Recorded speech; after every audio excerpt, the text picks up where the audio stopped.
Muy buenos días. Iniciamos una nueva semana con la información más destacada. En Noticias 7 vamos a revisar de inmediato los titulares. Bienvenidos, bienvenidas. La delegación de la nacionalidad andúa, encabezada por su presidenta Alexandra Proaño, sufrió un accidente de tránsito que deja como saldo una persona fallecida y 2 en estado de gravedad. Y continúa la investigación respecto a la cámara encontrada en el despacho presidencial. Un experto en seguridad afirma que según los protocolos el jefe de Estado debió ser informado sobre la presencia de este artefacto. Y habitantes de Esmeraldas denuncian la difícil situación ocasionada por la escasez de agua. Las autoridades esperan resolver el problema con un sistema que estaría listo en 2018. Y en Reino Unido las autoridades informaron sobre la detención de un segundo sospechoso relacionado con el último ataque ocurrido en el metro de Londres. Hermosa imagen para motivarnos en esta mañana cuando son las 6 de la mañana con 32 minutos. La Reserva de Producción Faunística Cuyabeno está ubicada en la provincia de Sucumbíos, en el noreste de la región amazónica de Ecuador, con un área de 590.112 hectáreas. Es un complejo sistema de formaciones lluviosas, 13 lagunas, ríos y un bosque tropical, hogar de una de las más grandes concentraciones de vida salvaje, tanto en flora como en fauna. Ahí está el Cuyabeno. Qué bellísima imagen para empezar este día lunes, motivados por la belleza de nuestro país. Y hoy en las entrevistas, junto a Carlos Rabascal, nos acompaña Cristian Valencia, experto en seguridad informática, para hablar acerca de esta cámara oculta encontrada en el despacho presidencial en Carondelet. Además, se dialogará con Miguel Puente, presidente de la Federación Ecuatoriana de Cámaras Binacionales. El tema es sobre las propuestas realizadas en las mesas de diálogo del Consejo Consultivo, Productivo y Tributario. Y por último, tendremos a Ramiro García, presidente del Colegio de Abogados de Pichincha, quien nos dará su opinión sobre las denuncias de injerencia en la justicia. También tendríamos otro invitado. Vamos a estar conversando entonces con Pavel Muñoz, asambleísta y presidente de la Comisión de Régimen Económico y Tributario y su regulación y control en los estudios de Quito, sobre una eventual consulta popular a partir de las 7 de la mañana. Estos temas usted los revisa junto a Carlos Rabascal.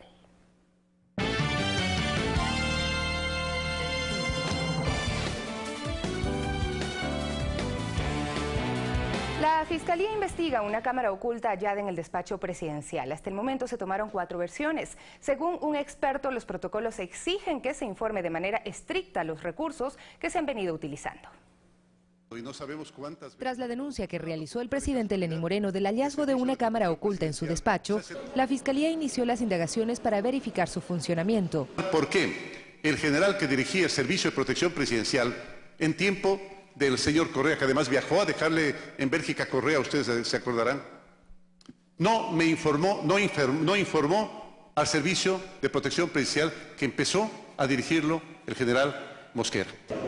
Miembros de criminalística de la Policía Nacional realizaron inmediatamente la diligencia en Carondelet y retiraron el dispositivo. Según el fiscal Fabián Salazar, para la noche del viernes ya se receptaron las versiones de 4 personas. Sirvió para que aclaren este hecho. Las investigaciones podrían durar hasta 10 días, según el funcionario. No podemos hablar de delitos mientras los expertos no se pronuncien, hagan un análisis técnico, lo que servirá a Fiscalía. La cámara habría sido instalada hace 8 años, sin embargo su presencia era desconocida para el actual Servicio de Protección Presidencial. Nuestro personal está alertado del tema. No podríamos todavía sacar ningún tipo de conclusión. Para el experto en seguridad Ricardo Camacho, durante una transición presidencial no se puede omitir la entrega de información completa. Toda la logística, todos los recursos humanos y la tecnología. Omitir eso es una falla muy grave para un comandante. Tenía que haber un acta, los objetivos, a dónde llegaba la señal. Explica que existen 2 tipos de cámaras que se podrían haber usado. Una cámara fija, pero tiene una grabación máxima de 120 horas, 5 días. Hay que cada 5 días sacar la información y alguien tiene que analizar la información. Y la segunda cámara es la que sí está en línea.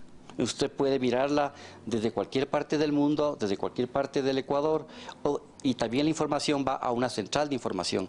Por su parte, varios asambleístas se pronunciaron sobre el tema. Es que hay que verificar. De alguna otra manera me parece complicado que alguien esté manejando, digamos, la cámara de su celular. Tecnológicamente se podría hacer, pero nosotros en la Revolución Ciudadana, en su conjunto, somos compañeros que podemos tener incluso opiniones distintas, pero nunca, digamos, manejarnos en términos de deslealtades. Todos ustedes y los ciudadanos conocen que en los despachos y en las oficinas públicas existen cámaras para la seguridad de los funcionarios. Y el exmandatario Rafael Correa respondió también en su cuenta de Twitter, pidiendo que se prueben las insinuaciones de un supuesto espionaje. Sofía Montoya, Ecuador TV. Y el vicepresidente de la República, Jorge Glass, cumplió agenda de actividades este sábado en el sector de las Malvinas, al sur de Guayaquil. Tras reunirse con simpatizantes, se refirió a la cita que tiene la Fiscalía el próximo lunes, 25 de septiembre, ampliando su versión libre y voluntaria sobre el presunto delito de asociación ilícita que se investiga en el caso de corrupción de Odebrecht. Por ese, yo acudiré a las Cortes oportunamente y ahora en este proceso de investigación tiene que seguirse el debido proceso. Cuando me ha convocado la Fiscalía estaré ahí dando mi declaración. Y este lunes el presidente Lenín Moreno viajará a Nueva York. Entre sus actividades está la participación en el periodo de sesiones número 72 de la ONU. Además tendrá un encuentro con migrantes ecuatorianos. En su viaje a Nueva York previsto para este lunes, el presidente Lenín Moreno cumplirá una amplia agenda que se inicia el martes 19 de septiembre, cuando exponga ante el Consejo de las Américas, conformado por potenciales inversionistas y socios comerciales, las oportunidades que ofrece Ecuador en estas áreas. Mientras que el miércoles 20 de septiembre, el presidente Moreno formará parte de los líderes mundiales que participan del debate general del periodo de sesiones número 72 de la Asamblea General de la ONU, una oportunidad para dar a conocer al mundo las políticas de su gobierno. Un país que toma en cuenta al ser humano, pero que sobre todo este plan Toda una Vida, tanto en el Ecuador como en el mundo entero, debe considerarse ya como una institucionalidad y no solamente como un proyecto de gobierno. Este mismo día se entrevistará con Antonio Guterres, secretario general de la ONU, a quien expondrá el compromiso de trabajo a favor de las personas en estado de vulnerabilidad. Somos un referente para toda la región de América Latina en el combate a la discriminación, para reducir las brechas entre la sociedad y las personas con discapacidad. A propósito del encuentro, el secretario general llamó a trabajar por una paz sostenible, la respuesta a la crisis migratoria y el cumplimiento de la Agenda 2030, así como la promoción de los derechos humanos y la igualdad. La gente en el mundo está demandando un cambio y esperan que los gobiernos y las instituciones le den respuesta. Para el 22 de septiembre, el gobernante ecuatoriano inaugurará la 41ª reunión ministerial del G77 más China, grupo que preside desde enero de 2017. Ecuador abandera varios temas, entre ellos la lucha contra los paraísos fiscales. Crear tratados vinculantes para desmantelar todo lo que tiene que ver con los paraísos fiscales, que son siempre guaridas, y es una forma de desfalcar a los estados. El primer mandatario aprovechará su visita a Nueva York para encontrarse con la comunidad ecuatoriana residente en Estados Unidos, en medio de una compleja situación causada por la política antiinmigrante del actual presidente Donald Trump. Sofía Montoya, Ecuador TV. Y el Frente de Mujeres Bolivarianas Alfaristas participaron en Guayaquil de un encuentro para analizar la problemática sobre la violencia de género y qué acciones de prevención y control se pueden ejecutar desde los hogares, lugares de trabajo y centros de estudio. En la jornada también se socializó la propuesta de ley promovida por el presidente de la República, Lenín Moreno, para erradicar la violencia de género.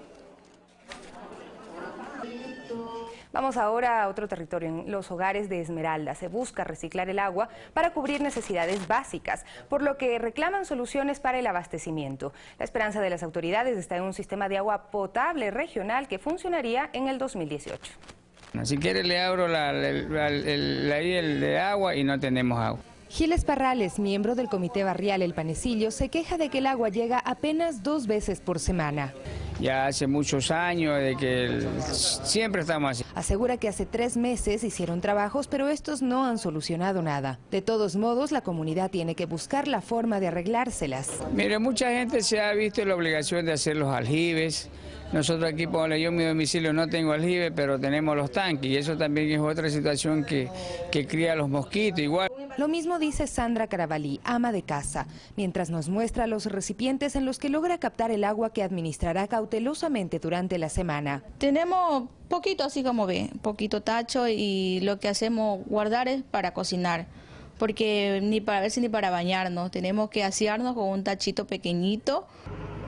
Afirma que a veces vienen tanqueros, pero denuncia que el agua no es para todos. Aquí no nos mandan un tanquero, y si mandan un tanquero es para los amigos, solo los amigos, para nadie más. Y si no, lo que hacen es vender el agua. Según el gobernador de Esmeraldas, Pablo Antonio Adati, este es un problema crónico que se intenta solucionar con un sistema de agua potable regional que estaría listo en 2018. Es un proyecto grande que el gobierno anterior lo contrató y que se está llevando a cabo por 3 empresas que están haciendo su trabajo y que estamos haciendo un seguimiento de avance de obra. Posiblemente en unos 6 meses se comenzarán a hacer ya las primeras pruebas. Por ahora funciona la planta antigua, en la cual se ha detectado falta de mantenimiento. Por eso es que el sedimento, las basuras propias que lleva el río han causado estragos dentro de las bombas y eso ha originado pues el daño de las bombas sistemáticamente y por ende pues la paralización de la planta. La ciudadanía, por su parte, exige soluciones inmediatas, pues sin agua se afecta también el turismo, principal fuente de ingresos de la provincia. Sofía Montoya, Ecuador TV. 6 de la mañana con 42 minutos. En otro tema, la delegación de la nacionalidad Andoa, encabezada por su presidenta Alexandra Proaño, sufrió un accidente de tránsito que deja como saldo una persona fallecida y 2 en estado de gravedad. El incidente ocurrió cuando la comitiva retornaba al Puyo luego de su participación en la Asamblea de la Confederación de Nacionalidades Indígenas del Ecuador, CONAIE. La mañana de este domingo 17 de septiembre, la delegación de la nacionalidad Andoa, encabezada por su presidenta Alexandra Proaño, sufrió un accidente en el sector Chone Alto de la vía San Juan Bosco, provincia de Morona, Santiago. Según el parte policial, se trató de un choque lateral de un camión de placas PCC 3651, quien fue impactado por el vehículo Chevrolet color negro de placas TBE 2016, conducido por Alexandra Proaño, quien fue trasladada con resguardo policial a la ciudad de Cuenca. En Macas está la señora Gina Tibi en el hospital del Ministerio de Salud Pública con heridas, golpes, heridas graves. Y en la ciudad de Cuenca está la compañera Alexandra Proaño. Sí, hemos tratado de tener información, pero está con pronóstico reservado. En cuidado intensivo es la situación de la compañera. En el hospital clínico privado de Santa Marianita. El accidente dejó una persona fallecida, Estefania Lulema, de 23 años. Alrededor de las 17 horas de hoy se realizaba la autopsia y más procedimientos de ley en la ciudad de Sucúa, para posteriormente trasladarse al Puyo. Después de graduar colaboró con la nacionalidad Andoa, colaboraba con la Junta Parroquial de Sarayaco. Era una profesional todavía muy joven, que toda su trayectoria ha estado con los pueblos indígenas colaborando como profesional. Estamos aquí con la mamá, con los hermanos, hermanas, esperando a que salga de la morgue y después nos trasladaríamos a la ciudad de Puyo. Las mamás, como todo ser humano, están tristes y muy consternados por este lamentable accidente. Lamentamos la muerte de la compañera Estefania Lulema. Los restos de ella están trasladándose este rato de Gualaquiza a Sucúa, toda vez de que en Gualaquiza no ha habido lo necesario para que se pueda hacer las autopsias y los asuntos de rigor de ley.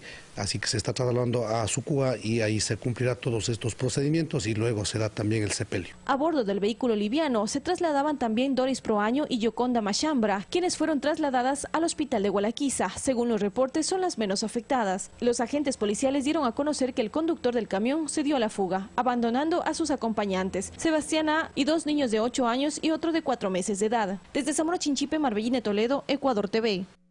6 de la mañana y 45 minutos. En un operativo contra las cachinerías en el sector de San Roque, en Quito, fueron detenidas 4 personas. Las autoridades advirtieron que continuarán las labores investigativas. Radios, piezas electrónicas, sistemas de alarma, antenas, retrovisores, mascarillas y más partes de vehículos fueron incautadas durante un operativo ejecutado el fin de semana en el mercado San Roque en Quito. De acuerdo a las operaciones básicas de inteligencia, existen personas que se instalan en el sector de San Roque, en el puente de San Roque, que venden accesorios expuestos al público o también bajo pedidos que actúan estos accesoristas. 60 policías participaron de esta diligencia junto a las agencias metropolitanas de control y comercio, con el propósito de erradicar las cachinerías. Tenemos cronogramas muy estrictos, apegados a las amanecidas, que son los fines de semana, y también hacemos el control de cachinerías, de mercados. Se logró detener a 4 personas, una de ellas en delito flagrante, mientras robaba un vehículo. Así que 2 de los ciudadanos detenidos tienen antecedentes, el uno tiene 6 aprehensiones anteriores por delitos de receptación, organizaciones delictivas, y el otro ciudadano tiene 3 detenciones. También se recuperó un compresor, celulares de alta gama y decenas de frascos de perfume. San Roque es uno de los sectores que es considerado un mercado negro. Los procesos pasarán a las autoridades judiciales y serán imputados por el delito de receptación ilícita de artículos. Sofía Montoya, Ecuador TV. Y miembros de la Policía Nacional capturaron a la altura de Los Vergeles en la avenida Terminal Terrestre Pascuales a 4 ciudadanos, uno de ellos menor de edad, que asaltaron un bus de la cooperativa Santa Lucía. La captura fue posible gracias a la acción del Sistema Integrado de Seguridad EQ 911, que dio la voz de alerta al registrarse el video de lo que ocurría al interior del bus. Mientras 2 personas fallecieron en un accidente registrado la tarde de este domingo en la vía E35 por el sector de Checa, al nororiente de Quito. Según el cuerpo de bomberos que acudió a la emergencia, se trató del impacto frontal entre una buseta escolar y un furgón. 10 personas resultaron heridas y 2 fallecieron. Una mujer de 51 años que murió en el lugar y el conductor del vehículo que perdió la vida mientras era trasladado al hospital. Y el Cuerpo de Bomberos de Quito también logró controlar un conato de incendio forestal en el sector de Linga. El mismo fue alertado la tarde del sábado pasadas las 15 horas. Acudieron al lugar 15 efectivos, 2 brigadas de respuesta a incendios forestales y 3 tanqueros, quienes realizaron las labores de extinción de las llamas y el enfriamiento de focos secundarios. Revisamos más información. Las personas que padecen de articulaciones dañadas en caderas y rodillas tienen la oportunidad de someterse a cirugías que de manera privada costarían de $7.000 a $10.000. La operación se realiza en el Hospital del IES de Ceibos, en Guayaquil. El coordinador de reemplazos articulares, José Gómez, indica que los adultos mayores por lo general presentan con frecuencia molestias en sus rodillas y caderas, síntomas que los califica para la operación. Estos pacientes son los que aquejan de dolor en las rodillas, dolor en las caderas. Y lo otro es su limitación para la deambulación, o sea, para caminar. María Jurado es jubilada y padeció con el dolor en su rodilla derecha por más de 3 años. Y busqué remedios así, que inyectarme la rodilla, me ponían miles de cosas, pero ya no me hacían nada. Los dolores era que me hacían chillar toda la noche. Ya fue sometida a la cirugía que reemplazó su rodilla desgastada por una nueva prótesis y con terapia va recuperando su movilidad. En el Hospital del IES de Los Ceibos, en Guayaquil, también se registran casos en los que se puede evitar la operación. Por ello, Lilia Silva, de 77 años, realiza con mucha disciplina su rutina de ejercicios. No quiero operación, por eso me mandan terapias. Ya me mandaron 10 hace una semana y entonces el doctor me vio, me dice que estoy mejor. Pacientes jóvenes con fracturas, deformidad de huesos o lesiones causadas por problemas inflamatorios pueden acceder también a la cirugía. La prótesis tiene una duración de 15 a 20 años. Pero el inconveniente de las prótesis es que también por ser algo artificial tiende a gastarse y pues va a requerir hacerse otra cirugía después de unos años. La operación dura aproximadamente 90 minutos y su costo de manera privada podría llegar hasta los $10.000. El Hospital del IES para el proceso de recuperación cuenta con áreas de rehabilitación física, lo que facilita la motricidad. Guadalupe Ayoví, Ecuador TV. Y otra buena noticia, el pasado viernes culminó la veda del cangrejo, tiempo entre agosto y septiembre en que se muda el carapacho. El fin de esta etapa representa el dinamismo de la economía para los recolectores y por supuesto para los comerciantes. Fue un mes muy complicado para los recolectores de cangrejo. Al terminar la veda, la cosa va cambiando. Así cuenta Santo Crespín de la Asociación de Cangrejeros Buenavista de Puná, llevando su producto hasta el mercado de la Caraguay en Guayaquil y asimismo abasteciéndose de provisiones para su comuna. Nos sentimos contentos porque ya salió la faena de nuestro trabajo, como es el cangrejo. En este mercado ubicado al sur de la urbe porteña, en las primeras horas después de la veda se vivió una verdadera fiesta del comercio. Comer cangrejito, la temporada ya llegó. Byron Muñoz, propietario de un cangrejal, aprovechó para hacer sus compras. La demanda que es de cangrejo bastante. Guayaquil y parte de Guayaquil y zonas aledañas de Guayaquil son muy amantes del cangrejo. La gente se dedica a comer cangrejo. Del 15 de agosto al 15 de septiembre se registran pérdidas económicas para quienes viven de este negocio. Por ello, Isaac Argudo dice que hay que buscar otras formas de hacer plata. Todos los años yo pierdo casi $7.000 del mes de la veda. Pero yo no puedo cerrar porque yo tengo clientes extranjeros. Entonces he vendido langosta, he vendido todos los mariscos. Pero existen mitos en cuanto a la muda del carapacho. Algunos temen comer de inmediato el cangrejo. Así comenta Marta Vilaña, con más de 45 años de experiencia en el negocio. Depende bastante, porque piensan que todavía está el cangrejo lechoso. Creo que toda esta semana se va a llevar así suave, pero la semana que viene es full. Sin embargo, para otros, este tema pasa por alto. Están bien, están en todo el punto, están riquísimos. Los precios referenciales en el mercado por plancha de cangrejo van de $50 a $60 y por atado de $12 a $15. Está en usted si los lleva a preparar en casa o los prefiere listos para servirse. Guadalupe Ayoví, Ecuador TV. También les contamos, estudiantes del ciclo Costa están de vacaciones durante una semana. Los parques acuáticos se convierten en una buena opción de entretenimiento familiar que usted puede tomar en cuenta si aún no tiene planes, si no piensa salir de la ciudad. Refrescarse es una actividad que disfrutan mucho niños y adultos, más aún cuando hay vacaciones. ¿Por qué te gusta? Porque está muy divertido. ¿Qué es lo que más te gusta de este lugar? Pero mírame, pues, mírame. El agua. Vengan, porque es muy divertido y tiene mucha agua para divertir. Y si viene un amigo, puede jugar. Los parques acuáticos municipales en Guayaquil se han convertido en una opción que los padres de familia recomiendan para los días de descanso de niños y adolescentes, pues están ubicados en todos los sectores del puerto principal. Haría un llamado a los papitos del sector y a los que viven cerca para que vengan a divertirse con sus niños un rato ameno. No estén aburridos en la casa. Inclusive ya le tengo compartido el horario a él. Mañana que estudie y en la tarde que ya venga y se quede aquí. Les recomiendo que vengan para que se distraigan por lo menos. Para Daniela Fariño, de 10 años, no hay nada mejor que recrearse al aire libre, dejando de lado la tecnología, y emite un mensaje válido de considerar. Que no jueguen mucha en la tablet, ni en el televisor, ni en el teléfono, y que vengan a divertirse. Son cerca de 10 parques acuáticos municipales en Guayaquil y la entrada es gratuita. Guadalupe Ayoví, Ecuador TV.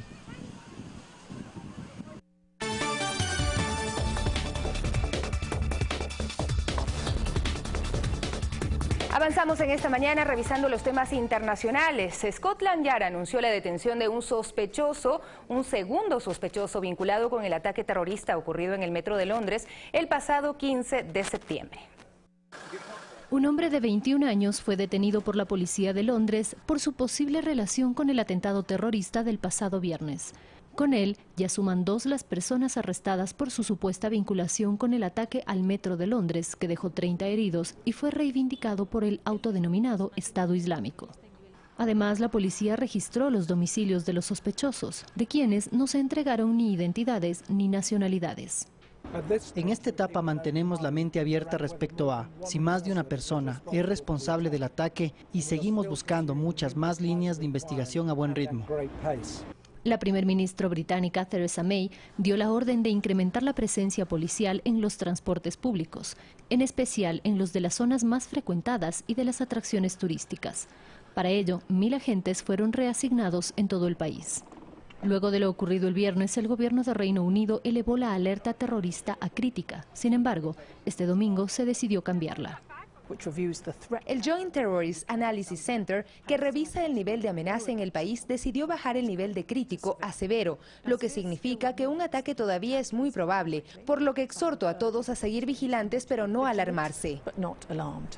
En el 2017, Gran Bretaña sufrió otros 4 ataques terroristas que dejaron, en total, 36 víctimas mortales. Fernanda Vera, Ecuador TV. Y tras el devastador paso del huracán Irma, el gobierno de Cuba pidió la movilización de todos los habitantes para este domingo, limpiar las calles de la basura, el follaje y materiales de construcción dejados por la arremetida del fenómeno natural. Las tareas de saneamiento de las poblaciones se volvieron más urgentes por la amenaza de un nuevo huracán pronosticado para alcanzar la categoría 3 que se acerca al Caribe. Y más de 700 de los 948 alcaldes de Cataluña se reunieron en el Palacio Presidencial Regional de Barcelona el sábado para expresar su apoyo al referéndum de autodeterminación para esta región de España. Las tensiones políticas en el país ibérico están aumentando a medida que se aproxima la fecha de votación propuesta para el 1 de octubre. De su parte, el presidente Mariano Rajoy expresó nuevamente su rechazo al plebiscito e hizo advertencias. Y a propósito, representantes de la delegación del gobierno de Cataluña en Quito realizaron un acto simbólico para apoyar el próximo referéndum independentista previsto para el próximo 1 de octubre. Con banderas y consignas a favor de la independencia de Cataluña, representantes de la Casa Catalana en Quito se reunieron a los pies de la Virgen del Panecillo. El 80% de la gente en Cataluña en las encuestas dice que tiene derecho a decidir si quiere continuar dentro de España o formar su propio Estado. Esto no es un movimiento político. Los políticos han llegado a este extremo porque el Estado español no le ha dado otra opción. Cataluña es un país mediterráneo que cuenta con 7.5 millones de habitantes. Barcelona es su capital. Posee su propia lengua y cultura, además de ser un polo turístico, económico e industrial. España no permite que Cataluña tenga su lugar en el Estado español. Un mayor trato económico, esto también se ha intentado, también han dicho que no. Han sido esfuerzos muy grandes para logros muy mínimos. De su parte, el gobierno español rechaza el referendo independentista previsto para este 1 de octubre. Lo ha declarado inconstitucional y ha emprendido acciones contra más de 700 alcaldes que lo apoyan, además de intervenir las cuentas de la Generalitat de Cataluña para impedir que se tomen fondos para la consulta. Ha prohibido a imprentas que se facilite el material y a medios de comunicación que lo publiciten. Ese referéndum no se va a celebrar. Dejen, por tanto, de intentar forzar la voluntad de la gente.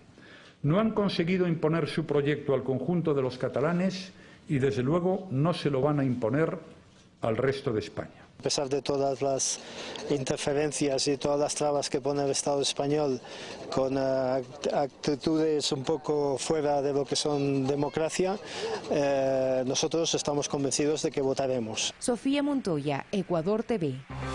6 de la mañana con 59 minutos. Revisamos en este momento nuestra plataforma digital, los medios públicos de Ecuador. ¿Qué ofrece la agencia de noticias Andes? www.andes.info.es. Este es uno de los temas principales. Lenín Moreno inicia en Nueva York su primer viaje internacional como presidente de Ecuador. Ahí está la fotografía del primer mandatario. El siguiente tema: Estados Unidos evalúa posible cierre de su embajada en La Habana por supuestos ataques acústicos. Revisamos más. Ecuador tendrá un firmatón por una ley contra el cáncer. Es el acuerdo contra el cáncer al que se han sumado muchísimas personas. Cataluña quiere referéndum para separarse de España. Madrileños apoyan. Es también otro de los temas destacados. Y por último, suministro de agua en Esmeraldas tiene un déficit de 1.200 litros por segundo, un tema que también lo habíamos ampliado en nuestro informativo.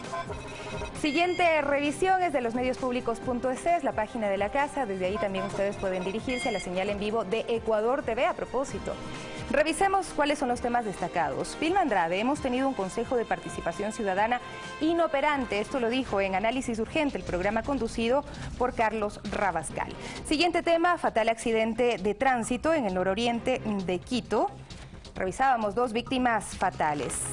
El sistema se encuentra sólido y solvente, afirma superintendente de bancos. Esto a propósito de rumores que se dieron durante estos últimos días con respecto al Banco del Austro, lo cual ha sido desmentido. Y otro tema más: un fallecido y 7 heridos tras accidente en la Amazonía. En este accidente fallecieron una ciudadana, miembro de la comunidad Andoá. Otro tema más, golazo de Valencia en victoria del Manchester. Ahí están también otros temas y revisamos así la página de losmediospublicos.es. Vamos ahora al Telégrafo, el decano de la prensa nacional, que también nos ofrece información para esta mañana, iniciando este día lunes. Tenemos los siguientes temas. Cuidado del planeta y la paz serán los mensajes de Moreno a la ONU. Él viaja el día de hoy, empieza su agenda el día de mañana. También en otro tema, 1.010 estudiantes viven en 3 áreas residenciales de Yachaytec. Usted tiene testimonios de los estudiantes que cuentan sentirse complacidos con la presencia de una mayoría de profesores que son PhD. También tenemos otro tema, con nueva directiva en la CONAIE, el diálogo con el gobierno se afianza. Es otro de los destacados en diario El Telégrafo. Y un tema más, lo revisamos, cámara oculta afectaría la seguridad nacional. Hay un experto que analiza este tema. Y vamos al tema deportivo, que también el diario El Telégrafo nos ofrece una nota. El deporte acerca a migrantes y ecuatorianos, sobre todo el baloncesto y el fútbol, que se juegan en el Parque La Carolina todos los fines de semana. Habla de ecuatorianos y venezolanos. Culminamos así entonces esta revisión de las páginas principales de los medios públicos de Ecuador. Usted tiene acceso 24 horas al día con toda esta información actualizada. Vamos a revisar a esta hora las condiciones del tiempo para este inicio de semana.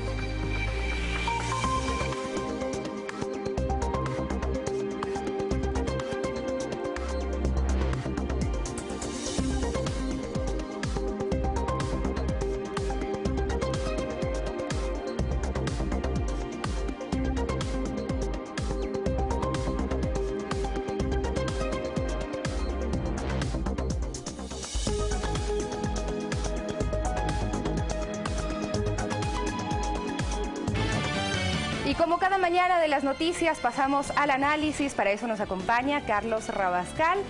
Muy buenos días, Carlitos. Estamos en una nueva semana y con energía positiva y con muchos temas para hablar. Entre estos, usted tiene como invitado a un experto en seguridad informática. Muy buenos días, Sofi. Muy buenos días, amigos televidentes. Sí. Luego de análisis urgente el día de ayer, ya estamos acá a las 7 de la mañana para iniciar las entrevistas y el análisis. El tema de la cámara esta encontrada, cámara oculta supuestamente encontrada en el despacho presidencial, ha generado muchas inquietudes, muchos signos de interrogación, pero sobre todo muchos planteamientos. Es decir, ¿cómo es posible que en una transición en cuanto a la entrega de un despacho presidencial, sobre todo, no se haya comunicado? Pero también, ¿cómo es posible que en los barridos electrónicos no se haya detectado?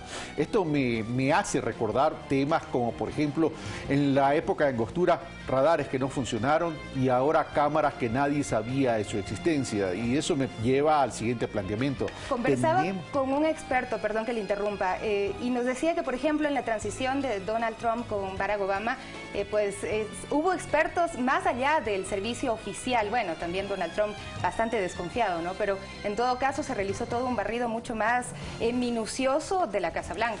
Pero es que si no se hacen esos barridos y no se pueden detectar, y el planteamiento que iba a decir es qué tipo de seguridad estamos teniendo y qué tipo de inteligencia estamos teniendo en términos de protección al presidente de la República y dentro de la protección de la seguridad nacional.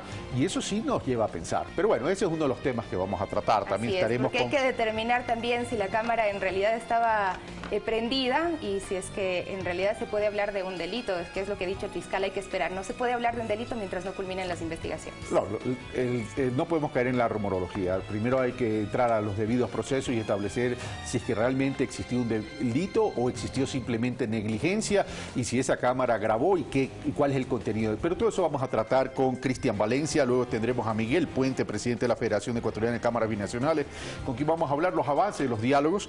En cuanto al Consejo Consultivo de la Producción y Tributario, Ramiro García para hablar sobre el sistema judicial, y cerraremos con Pavel Muñoz para hablar sobre esta eventual consulta popular que ya está tomando bastante cuerpo, pero no hay decisiones al respecto, Sofía. Y no hay preguntas todavía claras para la ciudadanía. Vamos a una pausa, enseguida regresamos con Carlos Rabascal en el análisis de las noticias. Enseguida volvemos.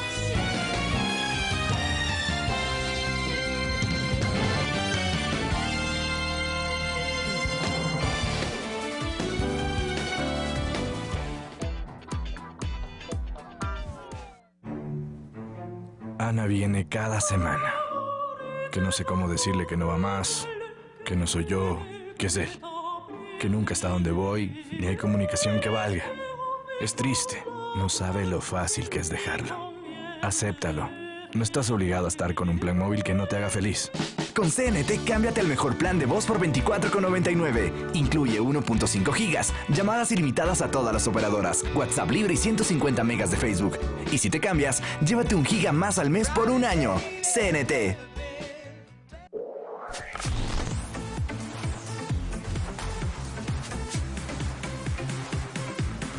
Un análisis profundo para que sean ustedes los que saquen sus propias conclusiones. Una investigación responsable es lo que caracteriza nuestra labor. Un trabajo en equipo para brindarles información diversa al servicio de todos los ecuatorianos. Contamos con la cobertura más completa para estar presentes siempre en el lugar de los hechos.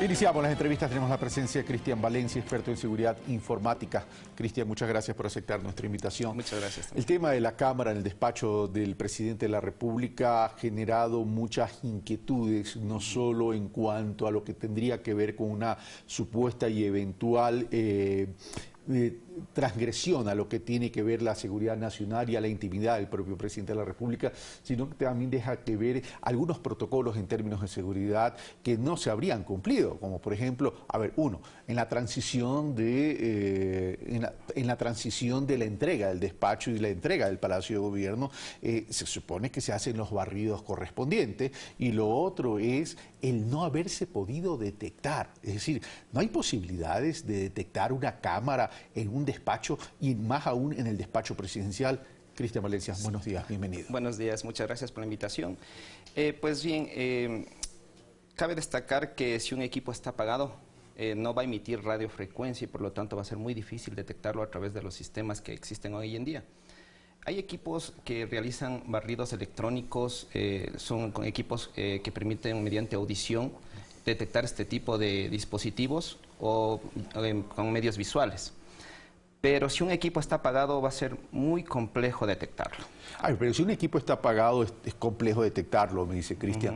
Pero se supone que si hay una cámara o una cámara oculta para realizar alguna labor de espionaje o contraespionaje, en algún momento se va a prender. Es decir, el día tiene 24 horas, la intensidad horaria del trabajo de quienes ejercen estas funciones, en algún momento se va a tener que prender porque el que está interesado en espiar o en contraespionar va a querer saber lo que va a pasar ahí eventualmente. ¿Eso qué significaría? Significaría entonces que no hay equipos que detectan este tipo de funcionamientos, este tipo de radiofrecuencias activadas de forma permanente en el despacho presidencial. Ya por ahí habría una debilidad del sistema de protección presidencial. Así es. Existen dispositivos temporizadores que permiten apagar los equipos por cierto tiempo y que se vuelvan a prender automáticamente. Inclusive se puede hacer con televisiones, con otros dispositivos electrónicos sin ningún problema. Ese es un método para apagar un equipo. El otro es un método manual, es decir, una persona debe estar tras una consola para apagar el equipo como tal o volverlo a prender. Entonces, de alguna manera, si es que el equipo estuvo apagado, por un tiempo existe un temporizador que permite hacer ese tipo de cosas. Luego de hacer los barridos electrónicos, si el equipo no emitió una señal correcta, pudo ser que confundió a la gente que estaba realizando este barrido. Y claro, hay que destacar que este equipo ya estaba puesto con anterioridad. Entonces, el ruido que pudo generar desde un principio pudo confundir a la persona experta en este caso. Como le digo, hay equipos que permiten detectar la señal y pudo mezclarse la señal entre otros ruidos porque también existen ruidos que generan los cables, por ejemplo, que van directamente a las computadoras. Generan ruido, o en este caso radiofrecuencia, los celulares, los dispositivos, cualquier dispositivo electrónico. Pero un dispositivo apagado es muy difícil que genere un tipo de radiofrecuencia para ser detectado por estos por estos dispositivos. Pero sin embargo, en algunos casos se ha podido encontrar equipos apagados, pero que han estado presentes y se los han encontrado de todas maneras. Ahora, ¿qué tipo de cámara? No hay mucha información, lo que se conoce es la información de los medios de comunicación, de la prensa, pero este tipo de equipos, una vez que se lo detecta y una vez que los expertos lo retiran para los análisis, investigaciones, pueden determinarse mediante las evaluaciones correspondientes si estuvo activo, no estuvo activo, qué tipo estuvo activo y si grabó o no grabó, transmitió o no transmitió información. Sí, estos dispositivos existen de varios tipos, gama alta en uno de estos casos. El tema es que debió estar grabando, definitivamente. Pudo estar grabando a otro dispositivo denominado DVR, o a su vez muchas cámaras soportan dispositivos de forma externa, es decir, discos duros o memorias como tienen los teléfonos celulares, o a su vez estos equipos pueden guardar la información en lo que es el cloud, es decir, directamente en otro lado. Lo pueden hacer.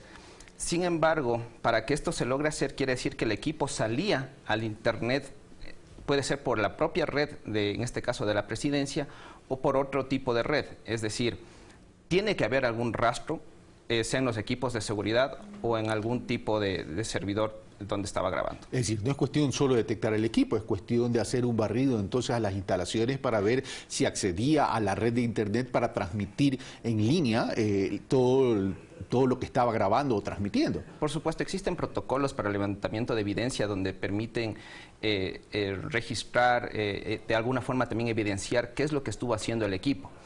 Yo aspiro a que se llevó estos protocolos a cabo y de alguna forma ya levantaron algo de evidencia. Entonces pueden ver inclusive a dónde se estaba conectando este equipo o de alguna forma dónde estuvo almacenando la información. Ahora, el tema también pasa es cómo se estaba cargando el equipo, porque esto terminan siendo cámaras y las cámaras tienen por lo general una batería y esa batería o estás conectado a la electricidad o tienes una batería para tener autonomía durante determinado tiempo. Y si esto estaba desde el 2008, 2009 a la fecha, ¿cuál era el sistema que utilizaba para recargarse? Porque si no, ¿de qué estamos hablando? Definitivamente por el calor que pudo generar para calentar prácticamente una pared falsa, que se lo conoce, debió estar alimentándose mediante una fuente de poder. De hecho, las cámaras en sí no generan calor. Las que generan calor son las fuentes de poder que alimentan estas cámaras. Y para generar una temperatura de ese tipo que haya podido calentar la pared, quiere decir que estaba con una fuente de poder. Asumo que era una cámara de gama alta, y por lo tanto tenía una fuente de poder conectada y esto hizo que se caliente la pared, por eso lo pudieron detectar. Es decir, necesariamente debió haber estado conectado a una necesariamente, son hace 8 años que manifestó el señor presidente que que esta cámara fue instalada, por lo tanto debes tener una alimentación continua de energía, caso contrario es muy difícil mantener una cámara de este tipo conectada.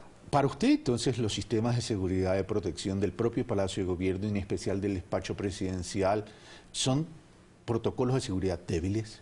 Pregunto. No estoy afirmando. Sí, necesariamente antes de afirmar algo así se debería revisar muchos temas, entre esos hacer una auditoría, revisar muchos temas inmersos que tiene lo que es la seguridad como tal. Espiar o revisar a través de una cámara web mientras la otra persona no está enterada, como bien mencionaron, se perfila para algunos tipos de delito. Entonces, por lo tanto, una revisión bastante exhaustiva y mesurada es necesario para este tipo de cosas. Ahora, el tema de la tecnología ha evidenciado también que si bien ayuda en muchas cosas, también es vulnerable en términos de seguridad a la privacidad y a la intimidad. Por ejemplo, el tema de los celulares también pueden ser rastreados, pueden ser pinchados.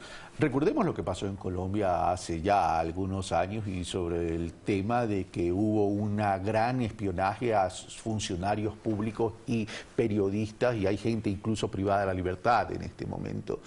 El tema de los celulares, ¿puede intervenirse así nomás? ¿Cualquier persona puede intervenir un celular? ¿Hay mecanismos para eso? ¿Y cómo se puede detectar si un celular está intervenido o no está intervenido? Porque, digamos, a ver, si hay una cámara en el despacho presidencial, cualquier cosa ya puede pasar. Por supuesto. Todos los equipos electrónicos en su mayoría son vulnerables. Los teléfonos celulares hoy por hoy pueden ser intervenidos con diferentes métodos. No es fácil, tienen que instalarse un software denominado Exploit, entre otras cosas, en los teléfonos celulares, como tal en el sistema operativo del celular. Esto permite obtener información del usuario, mensajes, inclusive llamadas.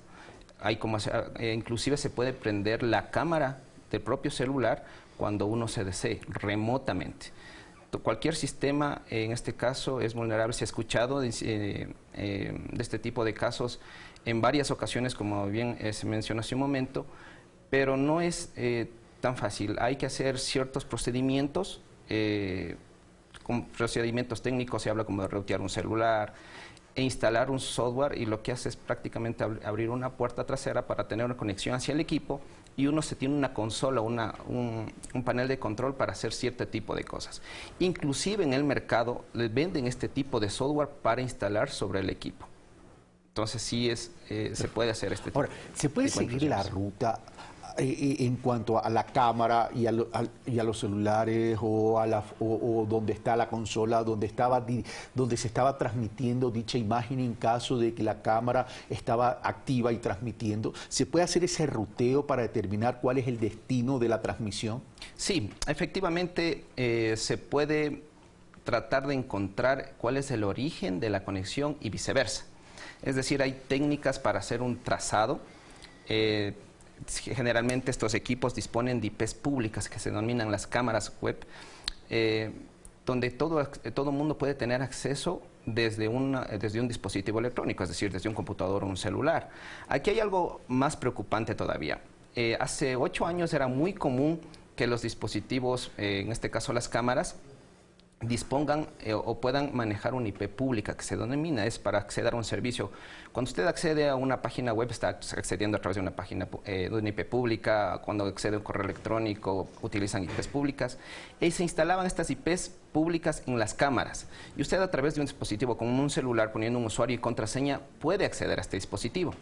Hoy por hoy existen páginas web que permiten rastrear estos dispositivos, y si no se instaló de la manera correcta y si no se puso una contraseña fuerte, se puede encontrar inclusive este dispositivo de alguna manera en el internet, haciendo búsquedas a través de parámetros específicos denominados Google Docs en las páginas de Google, y dar con la cámara web.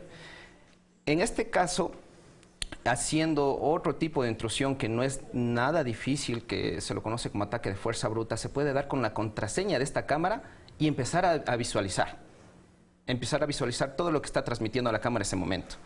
No es difícil, hay manuales que lo explican en todo momento en el internet.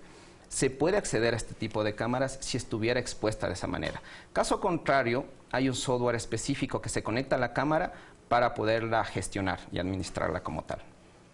Ahora, la pregunta del millón es, ¿se puede detectar si lo que grabó la cámara o lo que transmitió? Porque aquí pueden haber dos cosas. Uno, transmitir sin grabar. Así es. Y lo otro es transmitir con grabación.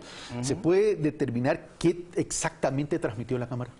En este caso, si no se encuentra el dispositivo donde estuvo almacenándose la información, va a ser muy difícil saber qué estuvo grabándose en su momento. Como bien mencioné hace un momento, se graba la información en un dispositivo denominado DVR o ahora NVR, o a su vez en otro tipo de entorno, pero tendríamos que dar con ese dispositivo para ver qué es lo que se grabó en ese momento. Cristian Valencia, muchas gracias por estar con nosotros. Gracias también.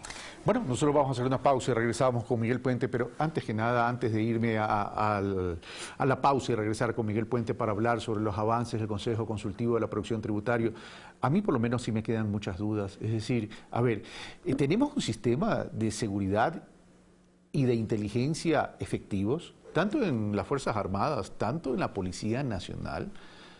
Yo todavía no olvido el tema de Angostura, cuando los radares estuvieron apagados y las respuestas fueron bastante superficiales y livianas en ese sentido. Y ahora estamos hablando de un despacho presidencial. Es decir, o hay negligencia o hay claramente un invento de espionaje. Ambas son tremendamente preocupantes. Venimos de inmediato.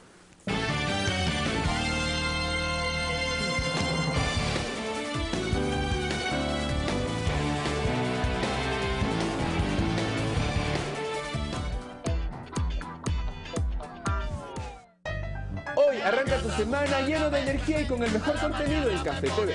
En nuestro segmento de salud hablaremos sobre la circuncisión y además la sexualidad en el embarazo. Conozca Anuna, un emprendimiento donde enseñan a los más pequeños a amar y respetar el planeta Tierra. Esto y mucho más, 8:30 por Ecuador TV. Si pudiera ilustrarlo de alguna manera. Una travesía en busca de compatriotas. Ecuatorianos en el mundo, con Galo Arellano. De lunes a viernes, 20 horas.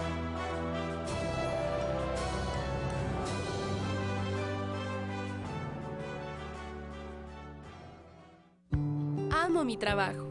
Y recorrer Pichincha para mí es descubrir nuevas fuentes de inspiración. Es sentir el esfuerzo plasmado en grandes obras, que para algunos significa un sueño cumplido. Obras que mantienen vigente la emoción del reencuentro y la satisfacción de llegar seguro, que nos hacen ver el futuro desde otra perspectiva. Que rescatan el valor de esa unidad que nos llena de orgullo. Recorrer Pichincha es sentir la tranquilidad del hogar. Es descubrir cosas que nos motivan a seguir construyendo una mejor provincia. Gobierno de Pichincha, eficiencia y solidaridad. Pichincha informa. Todos los jueves, 9:30 de la mañana por Ecuador TV. Y su reprise los sábados a las 18:30. Pichincha informa.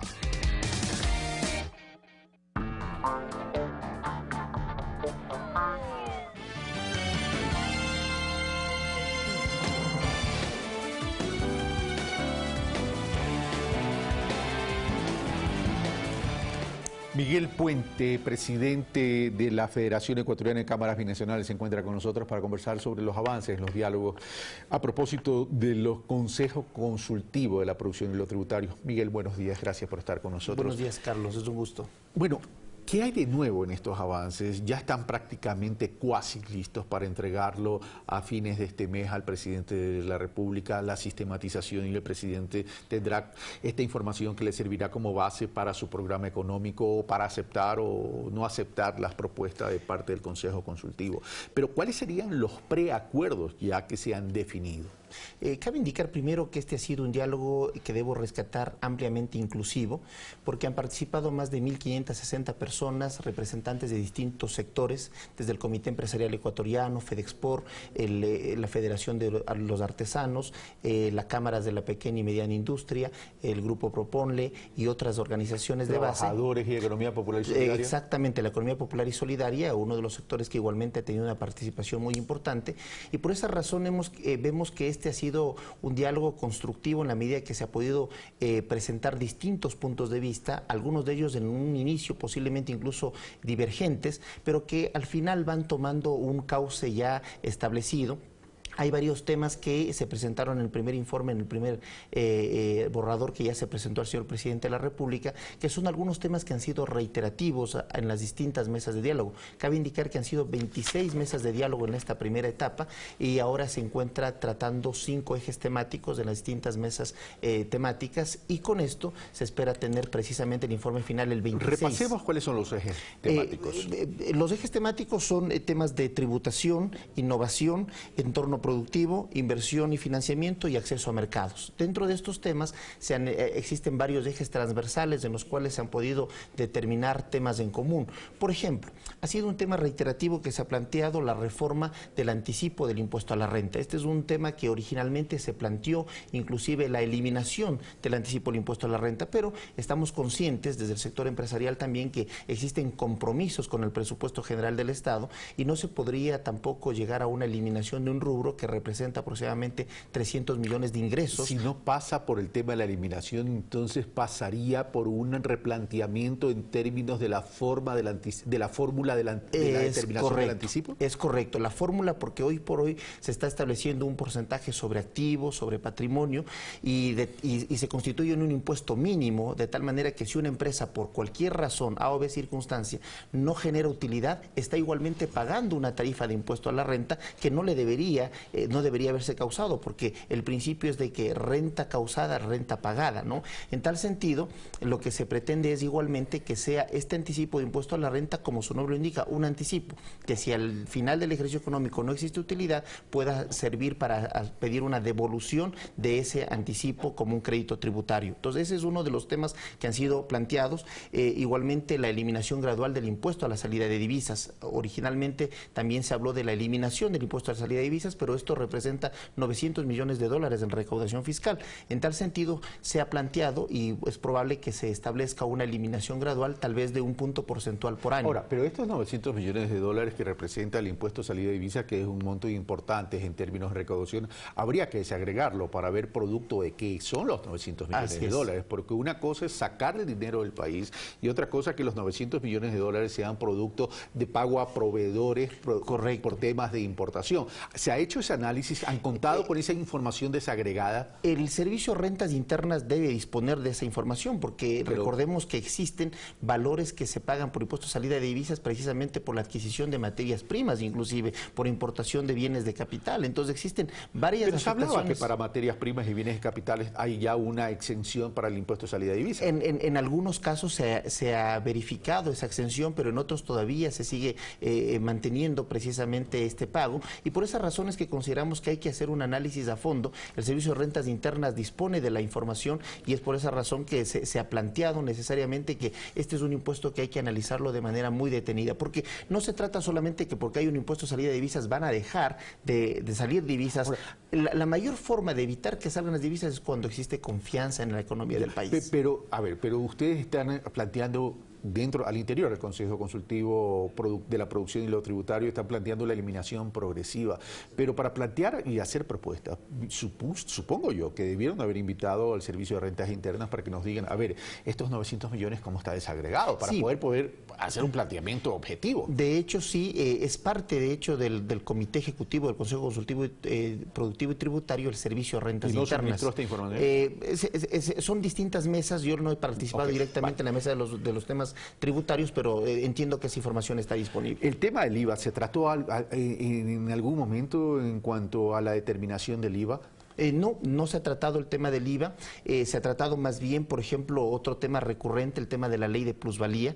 Ese es un aspecto en el cual igualmente consideramos que para reactivar el mercado inmobiliario es necesario que se elimine, o por lo menos si políticamente en la Asamblea se ve complicado una derogatoria de esta ley de plusvalía, hacer una reforma para que este concepto de ganancia extraordinaria que determina, la ley es la que determina qué es lo que una persona puede ganar en un bien inmueble y qué es lo que se considera como una ganancia extraordinaria y por lo tanto sujeta a una tarifa del 75% que consideramos es una tarifa confiscatoria. Necesariamente esto tenga que ser reformado. ¿La propuesta pasa es por la disminución de la tarifa o por la eliminación de la ley? La eliminación de la ley fue la primera propuesta y es la propuesta del sector empresarial. Sin embargo, dependerá naturalmente del accionar legislativo. Si es que el legislativo existen los votos suficientes para una derogatoria, sería lo ideal. Caso contrario, el planteamiento puntual es que se elimine el concepto de ganancia extraordinaria y esta tarifa del 75%. Ahora, es evidente que el Ecuador tiene que establecerse metas en términos de avances en cuanto a su economía,